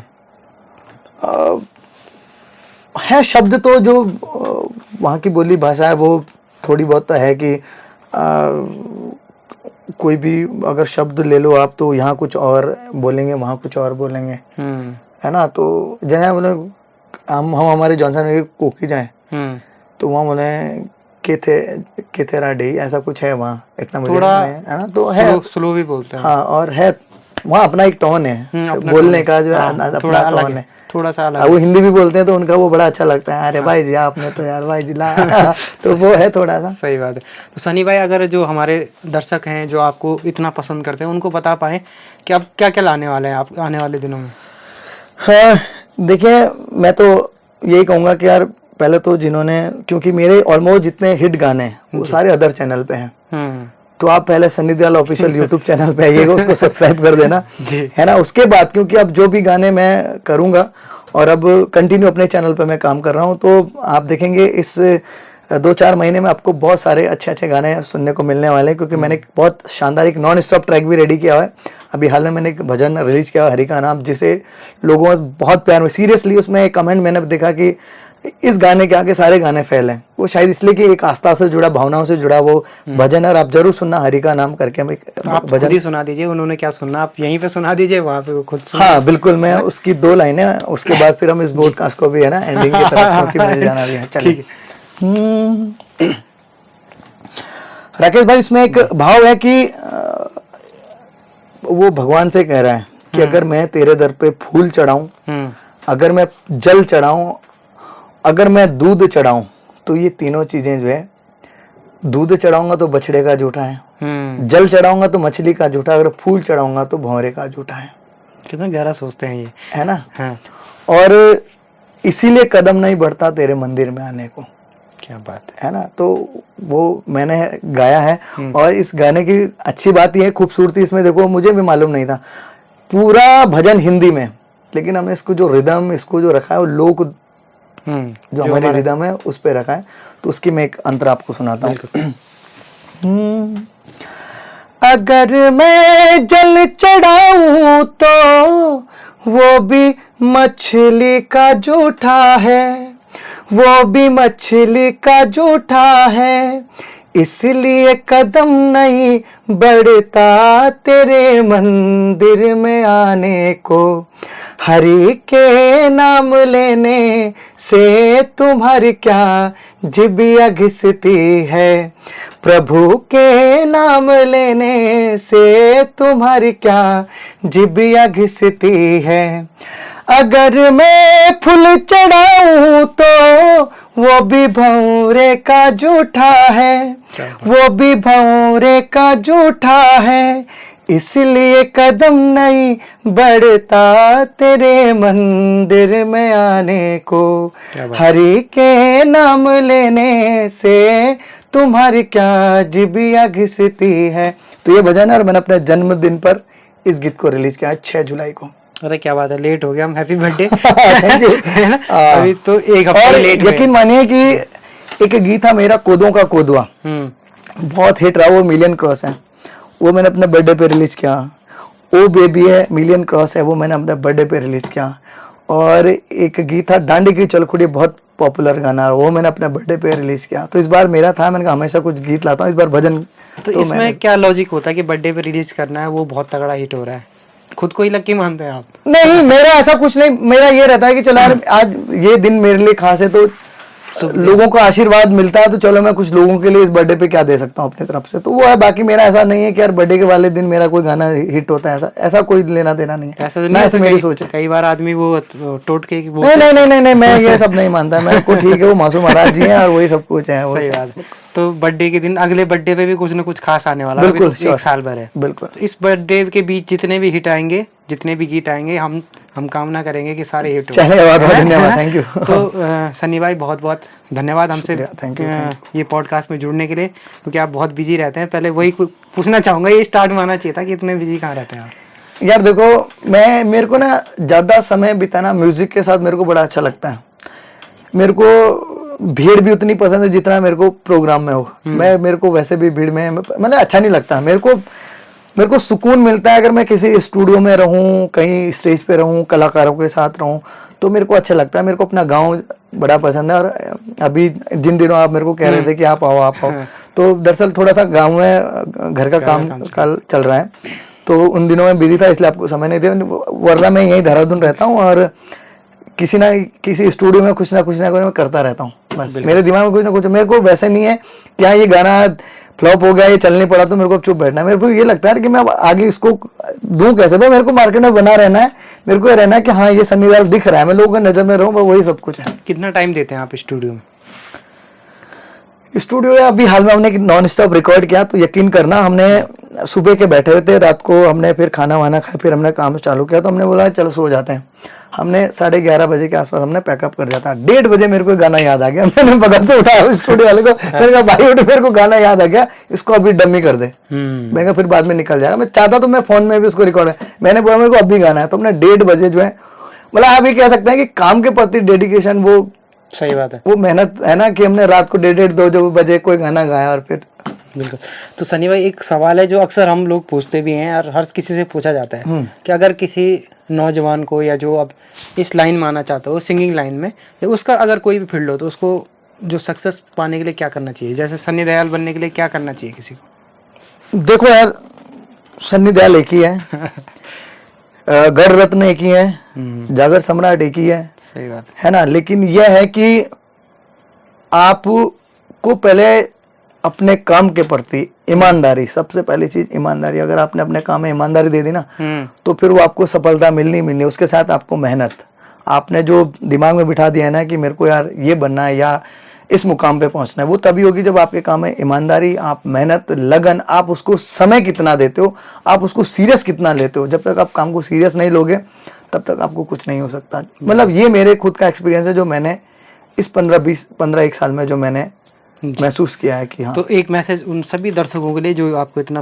पसंद करते हैं, श्रोताओं के लिए जो आपको इतना सुनते हैं, उनको सनी देओल का क्या मैसेज रहेगा? मैं सिर्फ यही कहना चाहूंगा कि कलाकार, चाहे मैं हूँ चाहे कोई भी हो, ऑडियंस के बिना कोई कुछ नहीं होता। हमारे असली भगवान आप लोग हैं, हमको बनाने वाले आप हैं। कभी हमारे मुख से, हमारे बातों से कोई ऐसा चीज आपको लगे कि यार ये बात अच्छी नहीं बोली, तो उसके लिए मैं पहले कह दे रहा हूँ कि मुझे माफ कर देना, क्योंकि मैं ना तो इतना ज्ञानी हूँ, ना मुझे कुछ आता है। मैं अज्ञान व्यक्ति हूँ। कोशिश करता हूँ कि अपने गीतों के माध्यम से आपको हमेशा खुश रख सकूँ, आप उसको एंजॉय करें। आप उन गीतों को आप रास्ते में चलो तब गुनगुनाएं, आप सोएं तब गुनगुनाएं, तो बस इससे ज़्यादा कुछ नहीं। और तमाम लोगों का, क्योंकि अगर आज मैं कुछ हूँ तो वो सिर्फ और सिर्फ जो पब्लिक है, जिन्होंने मेरे गानों को इतना प्यार दिया, सिर्फ आपकी वजह से हूँ। और आपका ये प्यार, आपका ये आशीर्वाद हमेशा मेरे लिए बना रहे, बस इससे ज़्यादा कुछ नहीं चाहिए मुझे ईश्वर से। जी, तो बहुत बहुत धन्यवाद सनी भाई। और अब इस पॉडकास्ट को यहीं पे ख़त्म करते हैं। तो सभी दर्शकों का बहुत बहुत धन्यवाद कि जिन्होंने इस पॉडकास्ट को पूरा देखा, सनी देओल की जर्नी भी देखी, उनके गीत भी सुने, और कैसे सनी देओल बना जाता है वो भी आपने ज़रूर सीखा होगा कि सनी देओल ने कहाँ कहाँ इतिहास रचा है। हर जगह फर्स्ट आने का जो जुनून होता है वो सनी देओल के अंदर है, कि चाहे यूट्यूब पे मिलियन क्रॉस पहला गाना हो, चाहे राजपथ पे चलने वाला पहला गाना हो। अब बहुत सारी जगह ऐसे हैं जहाँ सनी देओल हमेशा फर्स्ट रहे हैं, और ओ बेबी भी उसी लाइन पे है, बिल्कुल, कि वो भी है। तो सनी भाई आप ऐसे ही गुनगुनाते रहें, और हमारे जो श्रोता हैं चाहे कहीं के भी हो, उनको ऐसे झुमाते रहें। थैंक यू राकेश भाई। और हम लोग आपस में इतने मिले भी नहीं, हम एक टूर्नामेंट जो हमारा USPL होता है उसी दौरान हमने थोड़ा सा टाइम जो एक दूसरे को दिया, उसके बाद हम लोग आज मिल रहे हैं और बड़ा अच्छा लगा भाई के साथ बैठ के चर्चाएं हुई गीतों को लेके, जर्नी को लेके। तो थैंक यू राकेश भाई। और आप इसी तरह कलाकारों को अप्रिशिएट करते रहें, उनकी जो मेहनत है वो लोगों के सामने, कि एक कलाकार जो है एक गाना, हम तो है ना कि एक गाना जो है 2 या 3 दिन हम लोग स्टूडियो में लगाते हैं, फिर इतने दिन फिर हम लोग शूट करने में लग जाते हैं, उसको एडिटिंग करने में लग जाते हैं, तो कम से कम आधा 1 महीना निकल जाता है। और फिर वो गाना जब रिलीज होता है और फिर जब आप लोग उसको सपोर्ट नहीं करते, बड़ा बुरा लगता है यार। तो चलिए गाना जैसा भी हो, लेकिन मैं ये सिर्फ ये चाहूंगा, ठीक है आपको नहीं पसंद कोई बात नहीं, उस पर आप नेगेटिव ना लिखें, आप अप्रिशिएट करें कि चलो यार बंदे ने मेहनत तो की। अब होता है ना कलाकार कर देता है और फिर उसको लिख देते हैं कि यार तूने अच्छा नहीं गाया, वीडियो ऐसा नहीं हुआ, ठीक है कमियां रह जाती है, तो आप कह सकते हैं कि ये चलो ये चीज नहीं है, लेकिन किसी का दिल ना तोड़े। तो कमियां तो हर सभी में है, आप कोई भी काम करें ऐसे कोई चीज नहीं है जिसमें कमी नहीं रह जाती, तो 100% कोई नहीं दे सकता, लेकिन चलो जितना भी रहता है आप सभी लोग हम कलाकारों को इसी तरह प्यार देता है ना, बस बाकी धन्यवाद। बहुत बहुत धन्यवाद। तो आप सभी का धन्यवाद जो पॉडकास्ट को आपने पूरा देखा। आगे भी ऐसे अच्छे अच्छे पॉडकास्ट लाते रहेंगे। अभी हम जौनसार की तरफ गए हैं, अभी कुमाऊं की तरफ भी जाएंगे, जौनसार की और आवाज़ों को भी बुलाएंगे, गढ़वाल की तरफ से भी, और भी बाकी क्षेत्र में जो भी अच्छा कार्य कर रहा होगा उनको जरूर पॉडकास्ट के जरिए आप तक पहुंचाएंगे। तो बहुत बहुत धन्यवाद। देखते रहिए हिली न्यूज़। और आपको ये पॉडकास्ट आपको कैसा लगा कमेंट में ज़रूर बताएं।